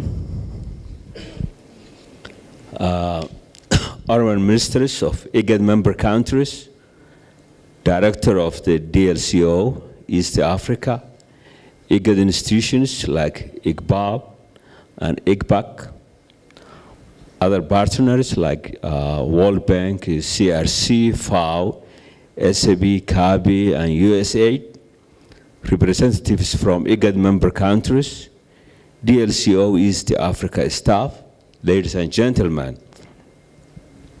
I'm delighted to be here today among the colleagues and friends, and I take this opportunity on behalf of the federal government of Somalia to extend my appreciation to the Republic of Kenya for hosting the IGAD Ministerial meeting on risk transfer and transboundary pests control and management. I also want to recognize IGAD Climate Prediction and Application Center, IGPAC, for its efforts on the same, as well as the support of the partners who made this meeting possible. Ladies and gentlemen, our region is a land of great potential, but has faced significant challenges, including climate change and change in the weather patterns, which is hampering our goal in achieving sustainable and resilient food security. We are at a crucial juncture where we can pave the way for a brighter future by addressing the challenges that we face at present and capitalizing on the opportunities that lie before us. Somalia, like other IGAD member states, depends on agriculture because it's the most important economic sector, contributing nearly 70% of GDP and earning more than 50% of export earnings. Moreover, over 60% of Somali labor force depend on agriculture production for their livelihood. Yesterday, our technical team discussed risk transfer and transboundary pests control and management issue and shared experiences and discussed a draft communique. It's important to recognize that desert locust and other transboundary pests are threat to our food systems as well as food security, and it is high time to work together as a region and adopt a common approach for tackling this threat. Allow me to recall the efforts of Somalia and share with you how we managed our partners to fight against desert locust upsurge between 2019 and 2022. I'm proud that Somalia had controlled the pest over an area spanning 450,000 hectares by insect growth regulator and biopesticides. Furthermore, Somalia has constructed 2 desert locust centers and 1 more center is under construction right now. Despite our success to manage the locust, we still face the threat of fall armyworm, with another type of transboundary pest. It's widespread in Somalia and ravaging maize and sorghum crops in both riverine and rain-fed area, causing severe damage to the crop production and economic output. Ladies and gentlemen, there is no doubt in my mind that we have come a long way in risk transfer through microinsurance since the first and the second regional conference. I very much believe that through concerted efforts by IGAD team in collaboration with member states, we will deliver an enabling regulatory environment that will stimulate the sector. In Somalia, microinsurance has had limited penetration, whereas some member states are much ahead with actual insurance production being sold to smallholder farmers. I see this is an opportunity for Somalia to learn and select what works and avoid what doesn't work. Nevertheless, we have started some initiatives with our partners such as World Bank, who is rolling out, as we speak now, microinsurance products in Somalia. Thank you very much for listening and being here. Thank you, Your Excellency, for expressing the success and the commitment of the Somalian government to work on the risk transfer and also managing these transboundary pests. Thank you very much again. Okay, now let me give the chance to the South Sudan to present the success, the lesson learned, and also the commitment of the South Sudan government's Ministry of Agriculture. Welcome.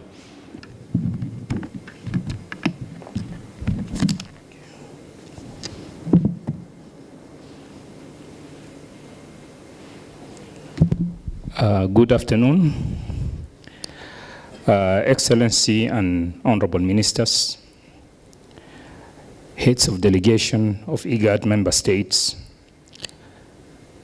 and representatives of the development partners present here. Dear delegates, ladies and gentlemen. First of all, let me thank Kenya, the government of Kenya and people of Kenya for hosting us, and also convey my thanks to IGAD, ICPAC for the invitation given to us. I appreciate also the development partners for their support of IGAD and its member states' efforts. I convey you greetings from my Minister of Agriculture and Food Security of the Republic of South Sudan, Honorable Josephine Laguyanga. She could not attend here in person for some pressing issues at home. Hence, she has delegated me to convey her remarks. I'm not going to give a speech. Rather, I will just emphasize the points because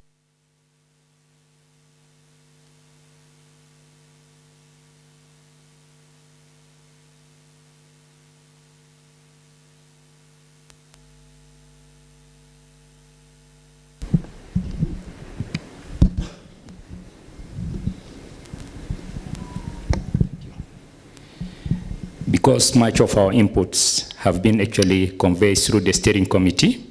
And I'm just going to maybe give highlights of, what the status, the challenges and opportunities.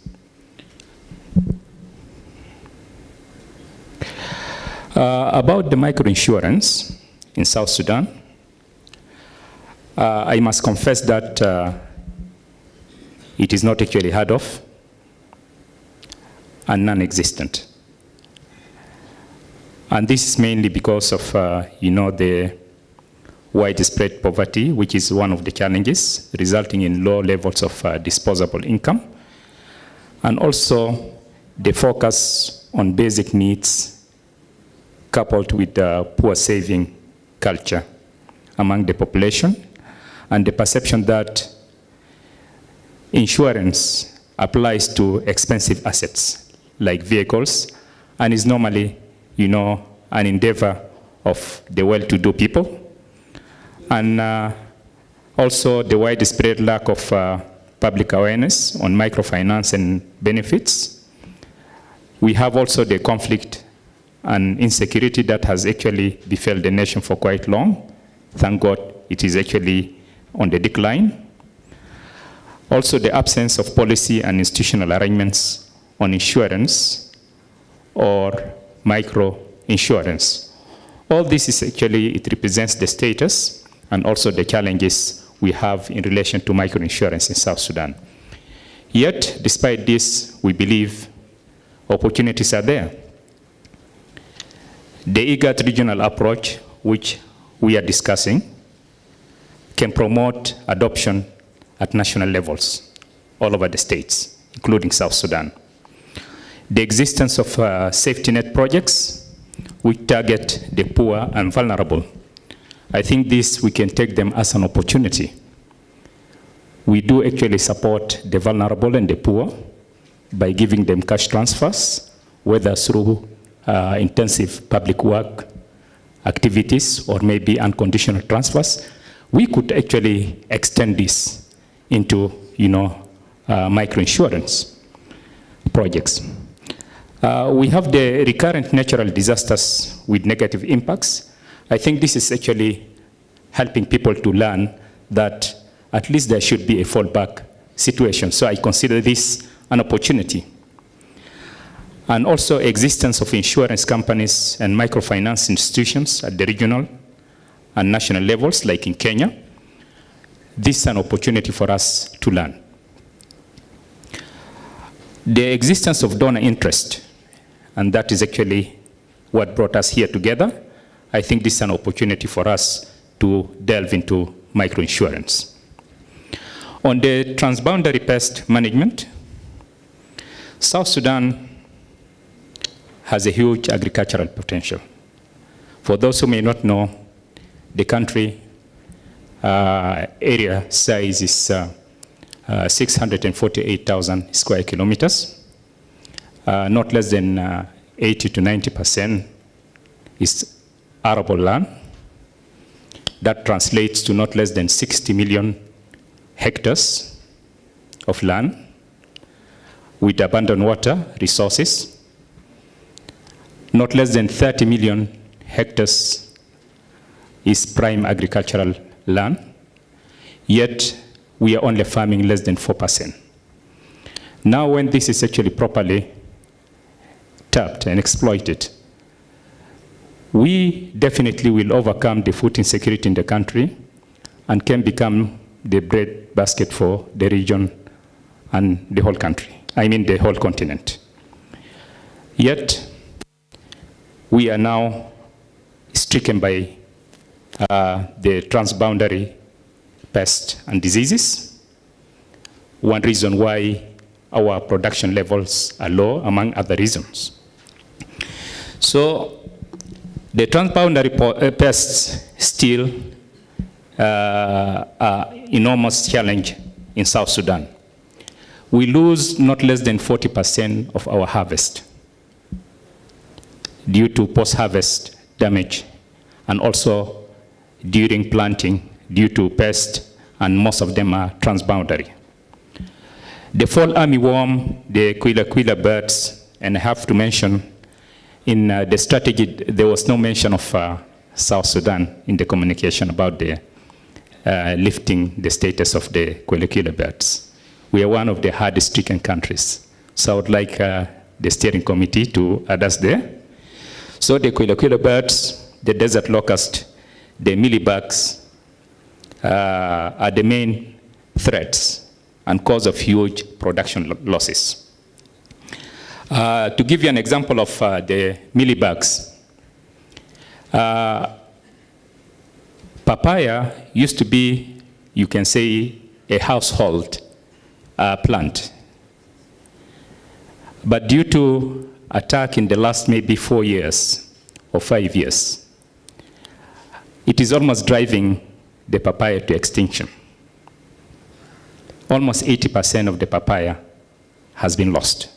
You can imagine this and the impact on food security, and especially for malnourished children, because at every household, you used just to have it actually right in your backyard. So this is just one example. The poor and non-existent early warning, response, and coordination both at national and between us and our neighbors. We hear about them, they hear about us, but there is no much talking, no much coordination.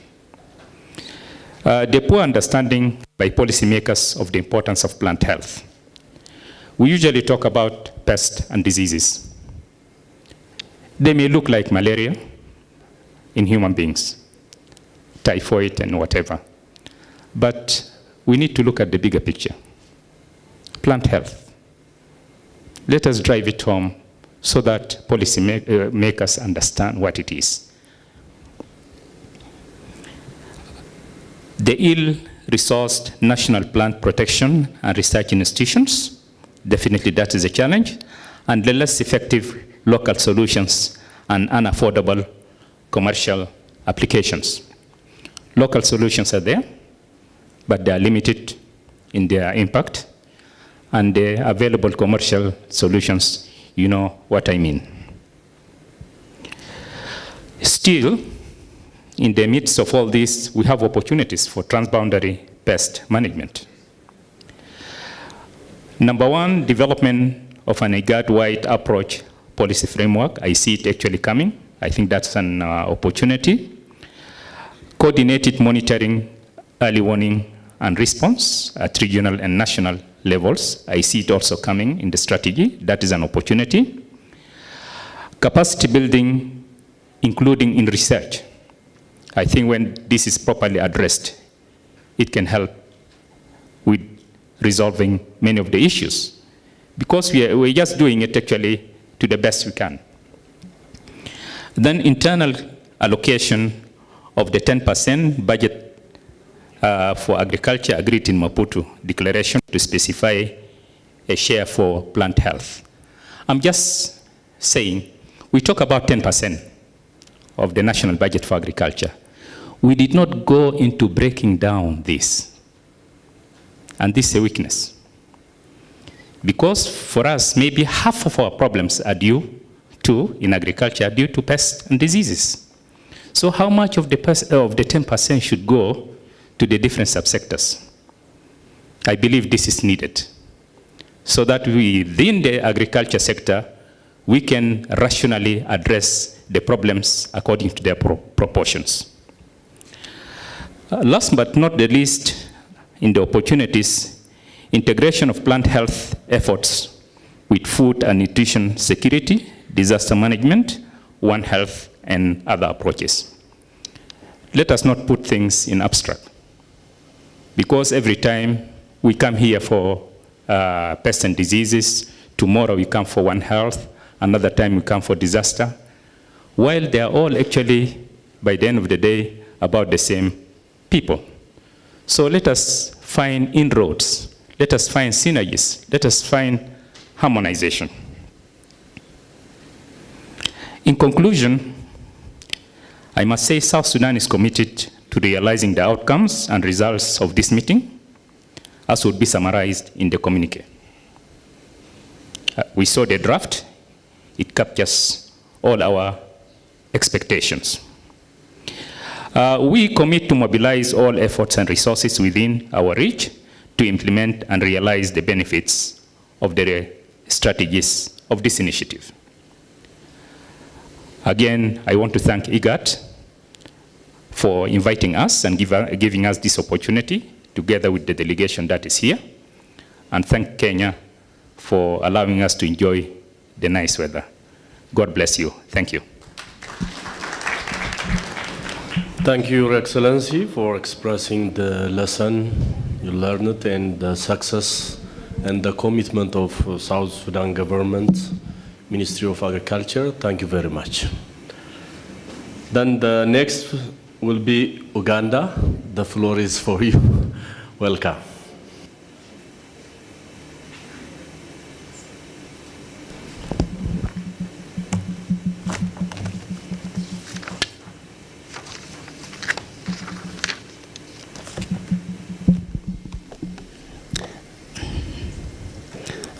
Thank you very much, the chairman of the session, the honorable ministers, heads of delegations, our development partners, invited participants, members of the media, ladies and gentlemen. My name is Sego Ronald Jagenda.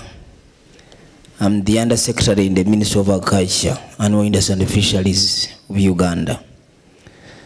And I'm representing the Honorable Minister, Honorable Frank Tumwebaze. I want to read his message. And please, when I say I don't mean myself. I mean the minister. On behalf of the Minister of Agriculture, Animal Industry and Fisheries, I convey to you warm greetings from the people of Uganda, the Pearl of Africa. I'm very privileged to join this important meeting that brings together as a region to chart out our country's development agenda, especially given the mounting crisis in the region. I convey my sincere appreciation to IGAD Secretariat, all the organizers, the host country Kenya, and our development partners who have facilitated this function. Uganda is endowed with favorable agroeconomic conditions that can support all year-round food production and food supply. However, this potential has not been adequately exploited due to limited access to financial resources for risk transfer mechanisms. Poor post-harvest handling practices, environmental degradation, and climate change-related shocks that are affecting us, among others. Floods and droughts have the most visible climate change effects, both in frequency and severity in our countries. But also, these environmental changes have implications on the emergency and prevailing of pests and diseases for plants, animals, humans in the region. The recent occurrence of the COVID-19 pandemic and the reoccurrence of desert locust invasion in our region is a very good example. As a result of these natural shocks, plus other man-made crises such as civil unrest, and given our weak coping capacity, the region has high vulnerability on the continent. However, it is important to note that the genesis of these shocks is transboundary in nature. Thus, the importance of the regional approach amplified by IGAD in handling these issues is quite obvious. Our regional collaboration with IGAD has strengthened the country's effort to handle drought, flood, and trigger time intervention to prevent the potential destruction.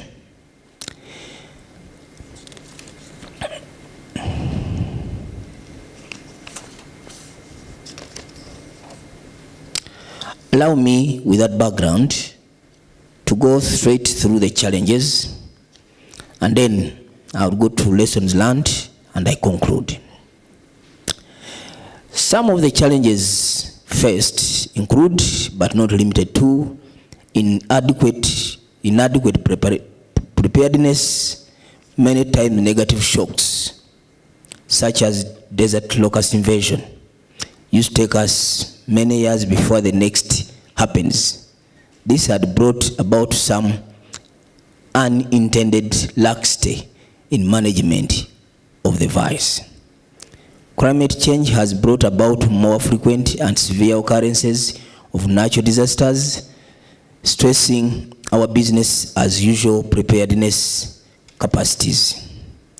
inadequate financial resources. At times, there exists multiple disasters and pest outbreaks, pests invasion, drought, and flood that happen at the same time in different regions.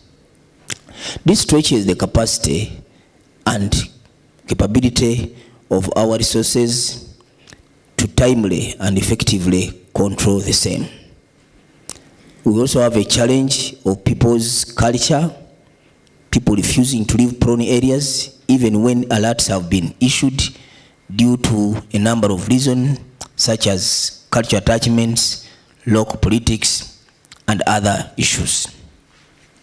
I believe that these same factors affect all of us. Lessons learned and conclusion. Climate change effects are now real in our IGAD region.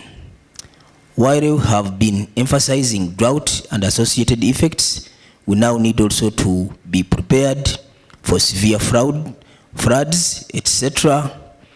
The upcoming El Nino, our countries are expected to experience more severe effects of these possible shocks, especially given our inadequate microinsurance mechanisms.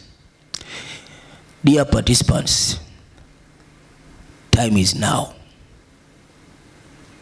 These effects are no longer in the future. Scientists, researchers have all indicated that they will happen. And therefore, we need to prepare, and now. Resilience in our countries will need a holistic approach, including the current emphasis on risk transfer in the region.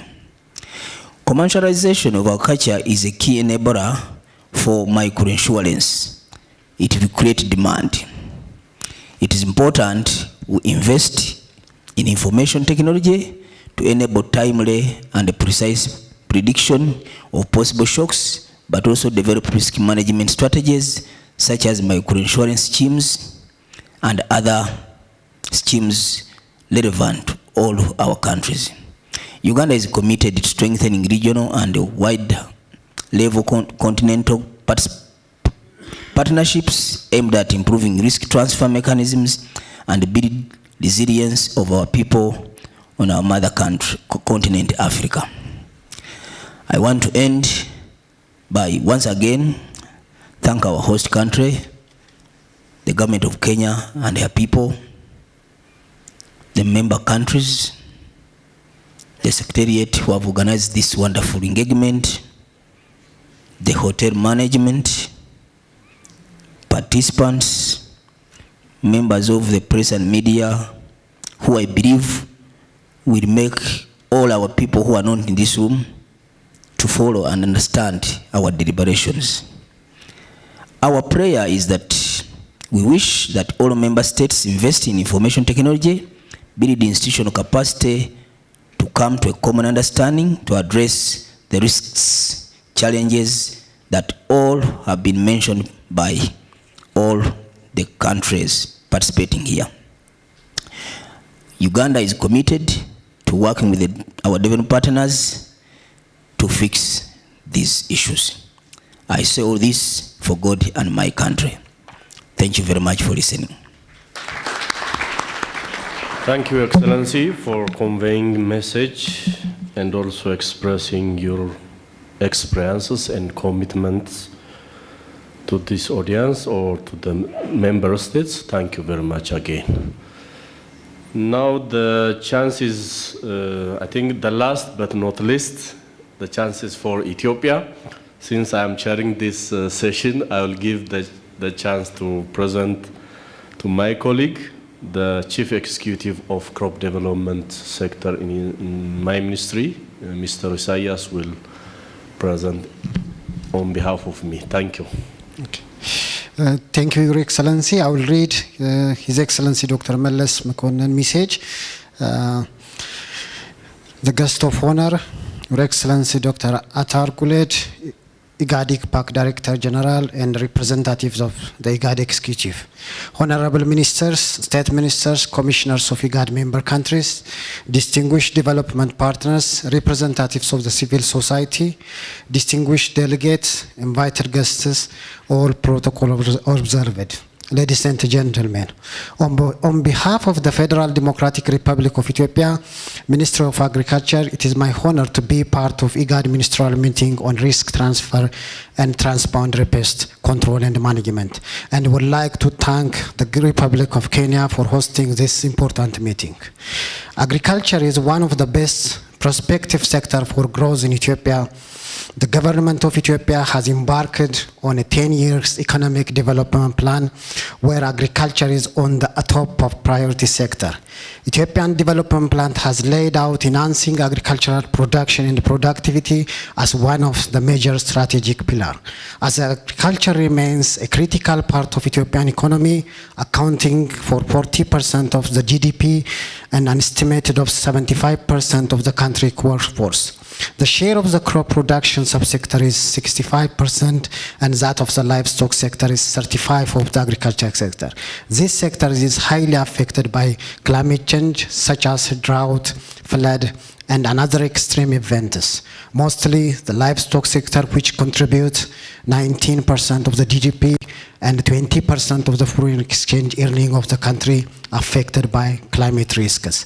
This subsector is providing livelihood for more than 12 million Ethiopians who derives most of their income from keeping livestock and complement with the farming in the case of agropastoralists. The pastoralists and agropastoralists are mainly found in the lowlands, which are commonly arid and semi-arid and sparsely populated. It covers 61% of Ethiopian total land mass, with 90% of the pastoralists concentrated in northeast, east, and south part of Ethiopia. But the pastoralist and the pastoralist area of Ethiopia are characterized by recurrent drought, high livestock mortality, failure of crop, threatening pastoral viability, and causing famine, resulting in loss of life. Ladies and gentlemen, and in addition to this, climate change is aggravating the occurrence and impact of transboundary pests and driving the emergence of new threats. Most of the pastoralists and agropastoralists of the country is affected by drought. This induces transboundary pests, which are desert locust, koala birds, African armyworm, and fall armyworm. As you all know, the desert locust invasion has been impacting countries in the Great Horn of Africa, including Ethiopia being the major one, which resulted in devastating communities and livelihood across the region. Ethiopia has faced multiple threats due to the compound effect, such as multiple waves of desert locust swarms, koala birds, and fall and African armyworms. Therefore, to alleviate all these problems, Ethiopian government has done on many policy issues, strategic development, the pest management support service strategy, establishing transboundary pest survey, management strategic basis, pest protection roadmap, equipped plant protection with modern technologies like 5 aircrafts, navigation tools, survey and control drones, information center for tracking, aerial and ground survey and control operations. Distinguished delegates, invited guests, and ladies and gentlemen, Ethiopia, like other Horn of African states, the climate variability induced due to global climate changes affected more than 10 million people due to drought and flood. The frequency of drought occurrence is increasing year to year, especially in the last 4 years. The government of Ethiopia is working to tackle this problem through different programs, especially through the productive safety net programs and food security resilience program. Agricultural insurance is one of the strategic policy intervention to reach millions of farming and pastoral community. The government has made a lot of financial reforms to support the smallholder farmers and pastoralists through different risk transfer modalities. Even if there are a lot of work have been done on risk transfer and agriculture insurance through government and private insurance company and non-government organization, the Ministry of Agriculture is working intensively to bring on board the financing pastoral and agriculture pasture on risk and climate risk. The ministry is currently working to educate decision support system to disseminate and collect, store food and agricultural information. Ladies and gentlemen, I would like to thank the IGAD for taking this initiative to bring member states which are affected by climate change loss a lot of livestock and crop. The dignified gathering in this room compromises the Ministry of Agriculture, private insurance, non-government organization, other relevant public sector who could provide the agriculture insurance service to farmers and consumers. This regional conference on risk transfer, microinsurance service, and transboundary pest control and management have gathered member states which the aim to identify the status of agriculture insurance challenges, opportunities, and foster the collaboration to enhance the regional food security.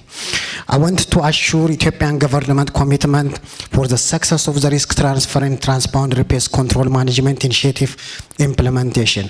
And I would like to acknowledge IGAD and development partners who are working and contributed for technically and financially for this initiative. Thank you.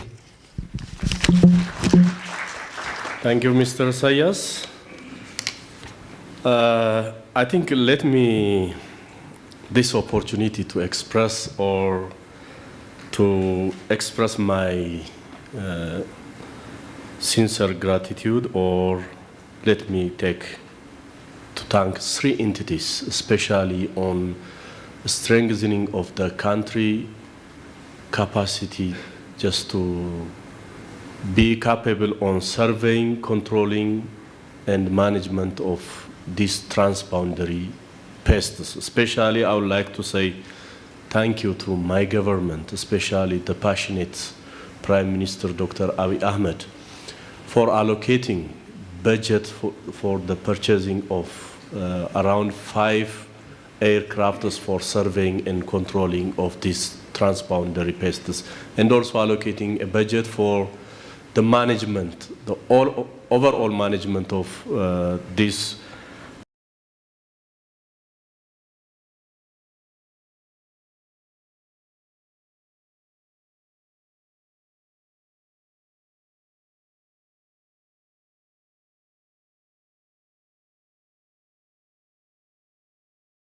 especially for Ethiopian case.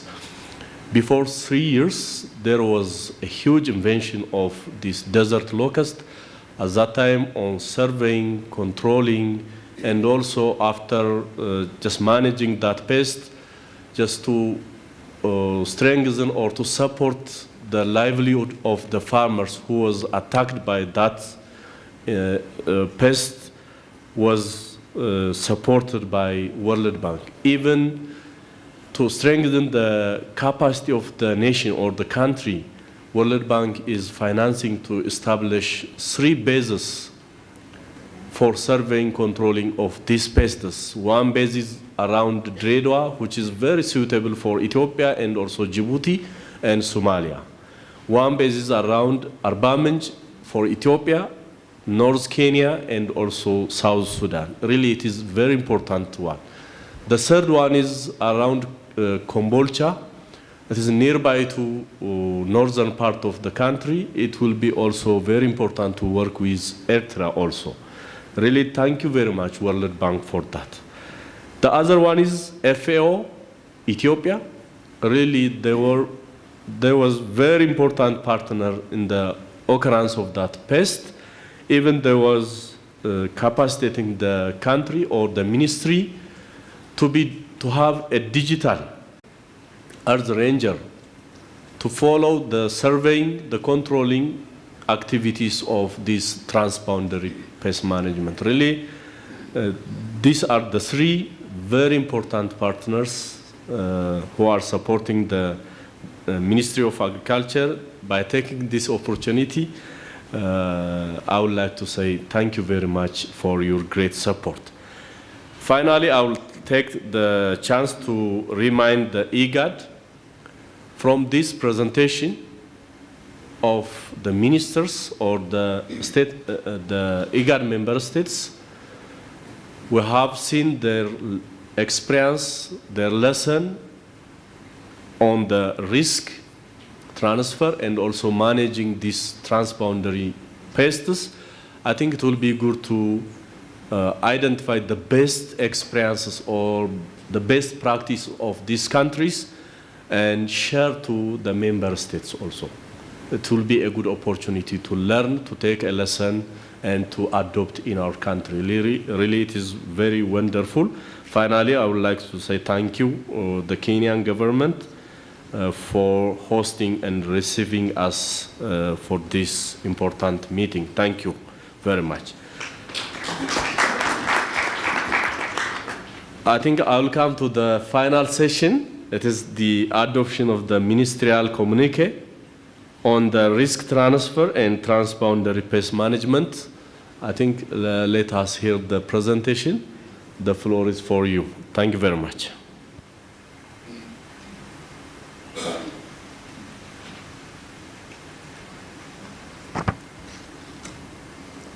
So, Excellencies, I'll read this.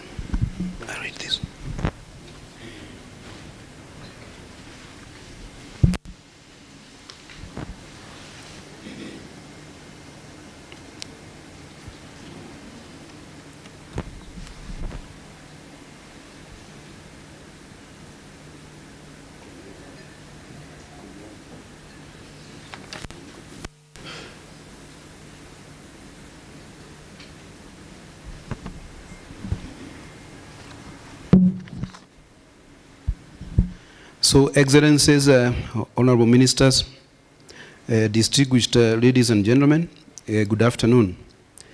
I have the honor to read the communique of the IGAD Regional Ministerial Meeting on risk transfer and boundary pest management. My name is James Wanjohi. I work for the Ministry of Agriculture here in Kenya. So, on your behalf, I'll read. We, the ministers, heads of delegations, and representatives of the Intergovernmental Authority on Development, member states, comprised of Djibouti, Ethiopia, Kenya, Somalia, South Sudan, Sudan and Uganda, convened in Nairobi in the Republic of Kenya on 9th August 2023 to chart a path towards sustainable development. Having deliberated on the issues pertaining to the foregoing theme, 1, appreciate the warm welcome and hospitality extended by the government and the people of the Republic of Kenya, as well as the efforts being made by IGAD member states and partners to enhance risk transfer mechanisms and transboundary pest management in the region. Further appreciate the initiative by IGAD through its Climate Prediction Application Center, HPAC, and the support provided by the government of the United States of America and the World Bank to bring together delegates from the IGAD member states and partners to discuss and share our collective understanding of the region's states' risk of transfer mechanisms and transboundary pest management, and affirm our shared commitment to promote proactive risk management, express the region's increased vulnerability in climate change and the observed intensification of the extreme climate events, including droughts and floods, and the impacts on the food security and the livelihoods. Recognize the high levels of acute food insecurity in the region, driven by multifaceted drivers, including climate-related shocks, conflict and insecurity, and economic shocks.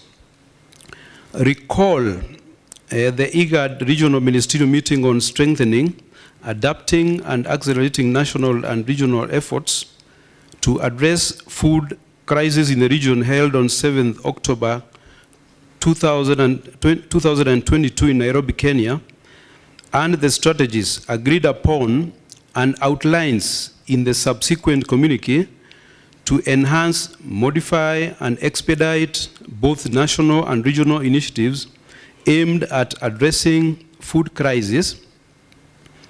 Acknowledge the role of risk transfer and micro-insurance mechanisms in building the resilience of societies against various risks, including natural disasters and economic shocks.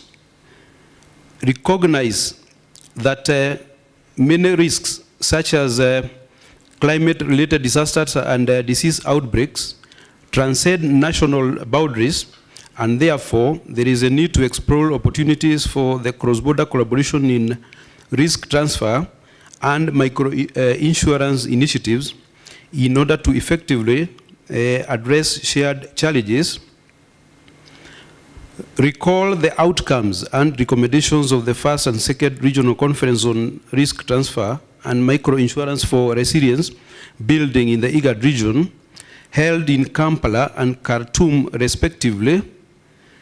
Emphasize the importance of member states in creating conducive regulatory environments for the growth of risk transfer and micro-insurance, including simplified licensing procedures and clear guidelines. Further recognize the crucial role of technology and data to enhance the efficiency of risk transfer and micro-insurance operations. Further recognize the need for awareness campaigns and educational programs to promote the benefits of risk transfer and micro-insurance mechanisms. Acknowledge the substantial and economic and agricultural challenges presented by the transboundary pests. Recall the decision of the 34th Extraordinary Summit of the IGAD Heads of State and Government held on 9th February 2020 in Addis Ababa, Ethiopia, endorsing the following 3 recommendations of the IGAD Council of Ministers on the Desert Locust Invasion. Call upon the member states to act collectively through IGAD and join forces with the neighbors and relevant agencies, including the Desert Locust Control Organization of Eastern Africa, towards the total eradication of this pest and address the broader aspects of climate change in the region. Urge the member states through the IGAD Secretariat to be proactive in sharing information and best practice, to coordinate and build the necessary capacity in combating the locust menace, to predict, monitor and control the spread of the new swarms, and call on development partners to build the requisite financial, technical and logistical capacities of IGAD member states and support ongoing efforts to effectively fight the locust invasion. Recognize the critical role of robust collaboration among IGAD member states and partners in promoting information exchange to bolster the effectiveness of early warning systems, surveillance and monitoring mechanisms. Acknowledge the need for harmonizing policies and regulations related to transboundary pest management. Commend the efforts of our development partners, including the African Development Bank, the World Bank, the United States Agency for International Development, USAID, the European Union and its member states, etc. Commend the efforts of the IGAD Drought Disaster Resilience and Sustainability Initiative, IDRISI, in scaling up resilience investments in the region in the face of multiple hazards. Acknowledge that we all have a role to play to ensure sustainable development, and hereby affirm and resolve as follows.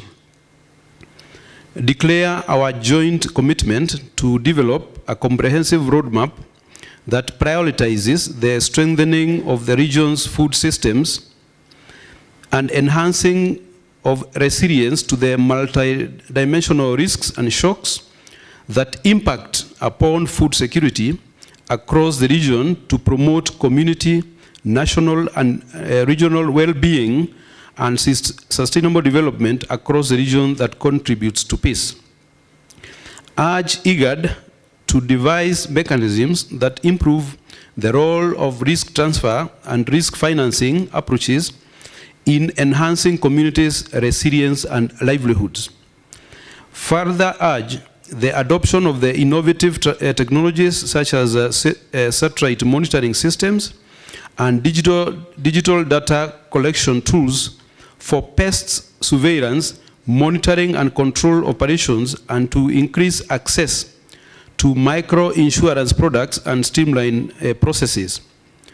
Recommend the IGAD governments and secretariat to develop supportive and synchronized policies and legal frameworks that recognize and promote the role of cooperatives in pastoral and agro-pastoral sectors.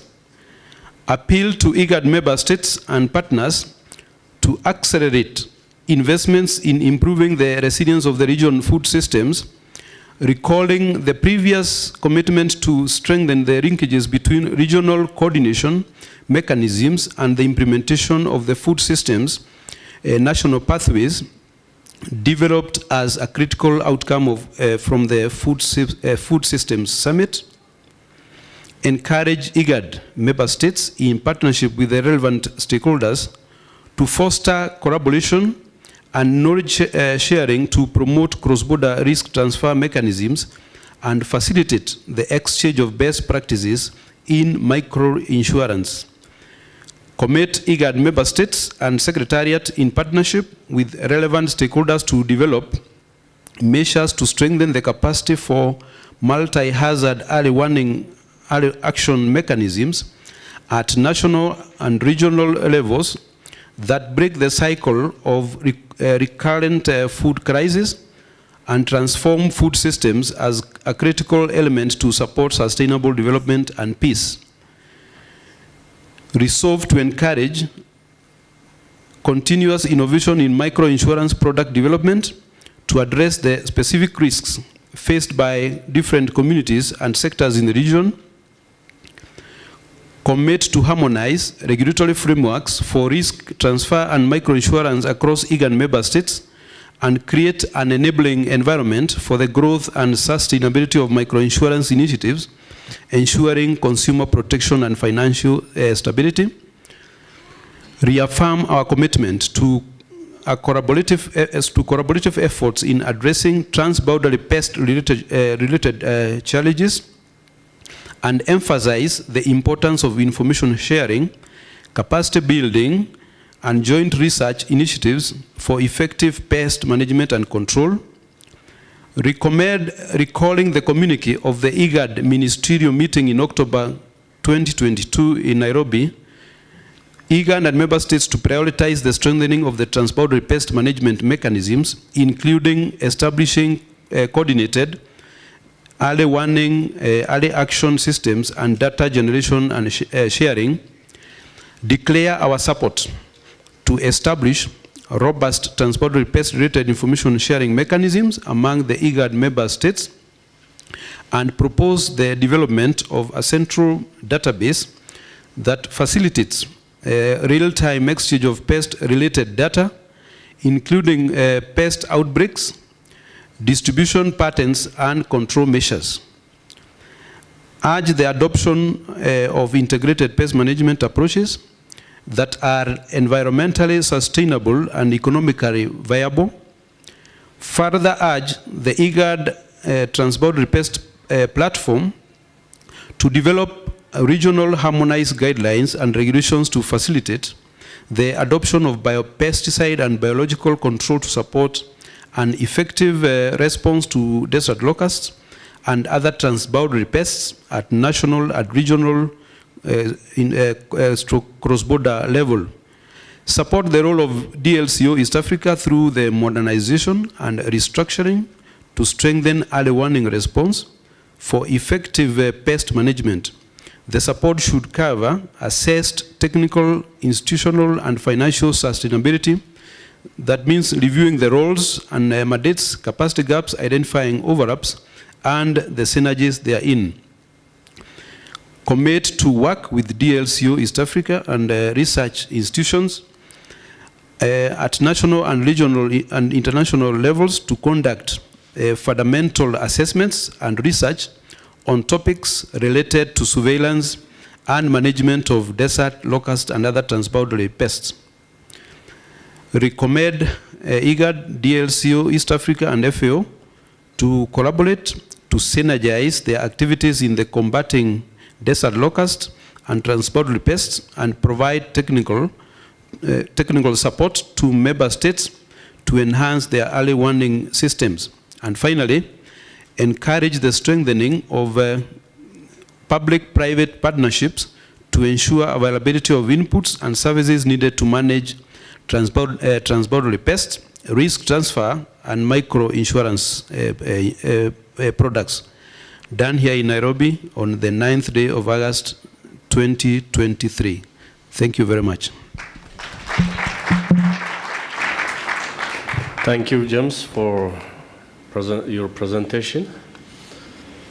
I think the communique seems well organized and exhausted, but still for the IGAD member states, you have the chance to accept, to reject, to modify, or to comment this communique, since you are responsible to approve the communique and to work on it. So the floor is for us. Yeah. You have no any objection. Djibouti accepted. Okay, thank you. Uganda? You agree on it, really? South Sudan? I agree with some observations. Okay.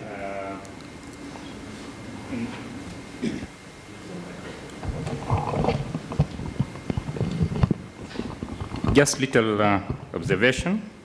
In the recites, you know, we are all talking about a sad mood. We are sad because of, you know, of the pest and diseases and the like. I would like actually a paragraph to be inserted to talk about, to recognize the potential of the IGAD countries. Because by the end of the day, it is all about people. It's all about the region. We have got actually a potential. We have got a weight. So let this be mentioned so that, you know, later when we are talking about the rest, it is actually undermining our potential. Then under number 9,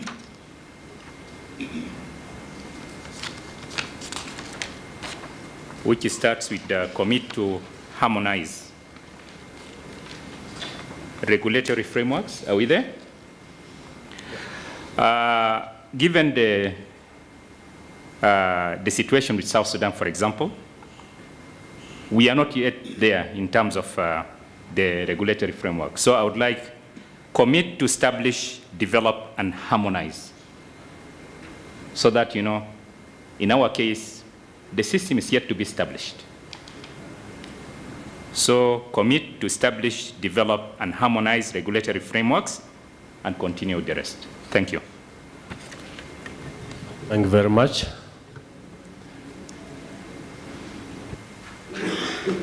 Somalia. On behalf of the Somali government, we have no objection. We endorse.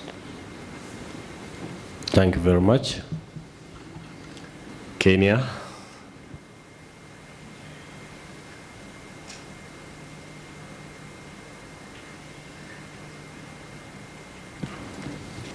Thank you, Chair. On behalf of the Kenyan government, we endorse and we approve. Thank you. For Ethiopia, we agree, it's endorsed.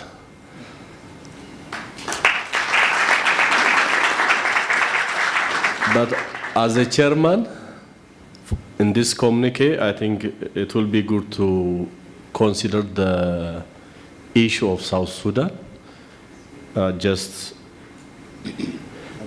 indicating the potential of the IGAD member states countries. It's good comment. And also with a special case of the South Sudan, in number 9, I think it will be good to commit to establish, harmonize the regulatory framework will be a good suggestion. By considering this comment and suggestion, this communique is adopted. Thank you very much. So finally, I'll come to the closing remark. The closing remark will be done by the Kenyan government, Ministry of Agriculture. Just before that, I would like to say thank you for all participants for your patience and commitment. Thank you very much.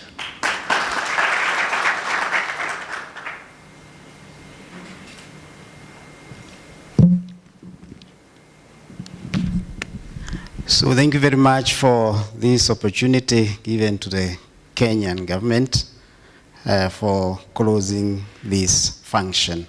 First of all is to really thank the excellencies and the honorable ministers who have been with us here. Of course, we realize that you are very busy, and therefore creating time to be with us here is highly appreciated. And also your great contribution towards this agreement is of very paramount importance. We also have our dear development partners and the head of missions. Again, we've really had a lot of support from you. You really worked with us along the journey, and even finding time to join us in these discussions. Again, we can't assume that, and we really appreciate that, especially the support that you are continuously giving us. We also have the heads of delegations and also who have been very, very critical for this conference. They have given quite healthy support, and their contributions are highly appreciated. We have all the delegates who have been in here. They've been discussing the technical areas, and even now assisting us come up with this communique. I think that is a great work done, and we really appreciate this. We also have the partners, other partners, and also other stakeholders that were working with us. Again, this is great, and we are grateful. Let me give a special recognition to the IGAD Secretariat for organizing this conference, and number two, for organizing it in Kenya. So we really appreciate, as the Kenyan government, we are humbled, and we wish that maybe the next one will also come here. We are highly appreciative for this, and even the efforts and the enthusiasm that you have in ensuring that the IGAD partner states work together, and there is a lot of harmony and coordination. Thank you very much for that. And of course, we also have my dear colleagues who have been with us, and other partners and stakeholders from Kenya. Again, we appreciate your participation. I finally wish to state that the Kenyan government is committed to the agreed strategies and interventions that have been agreed here, especially now on the microinsurance and transboundary pest management, and we are sure of participating and giving our best. Finally, I wish to thank the governments that are represented here from the partner states. Again, we are happy that you are here, and we wish you all the best. As I indicated earlier, create some little moment to also enjoy Kenya, so that you don't just go back, and we will be happy to host you once again. With these remarks, allow me humbly to declare a conclusion to this conference, and wish you all the best. Thank you.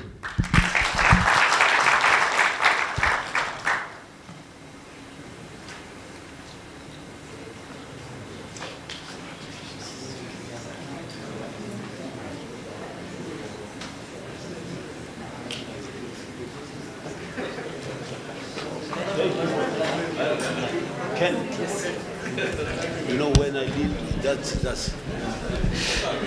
Thank you very much. Just a little bit of a logistic announcement. Please pick a lunch voucher with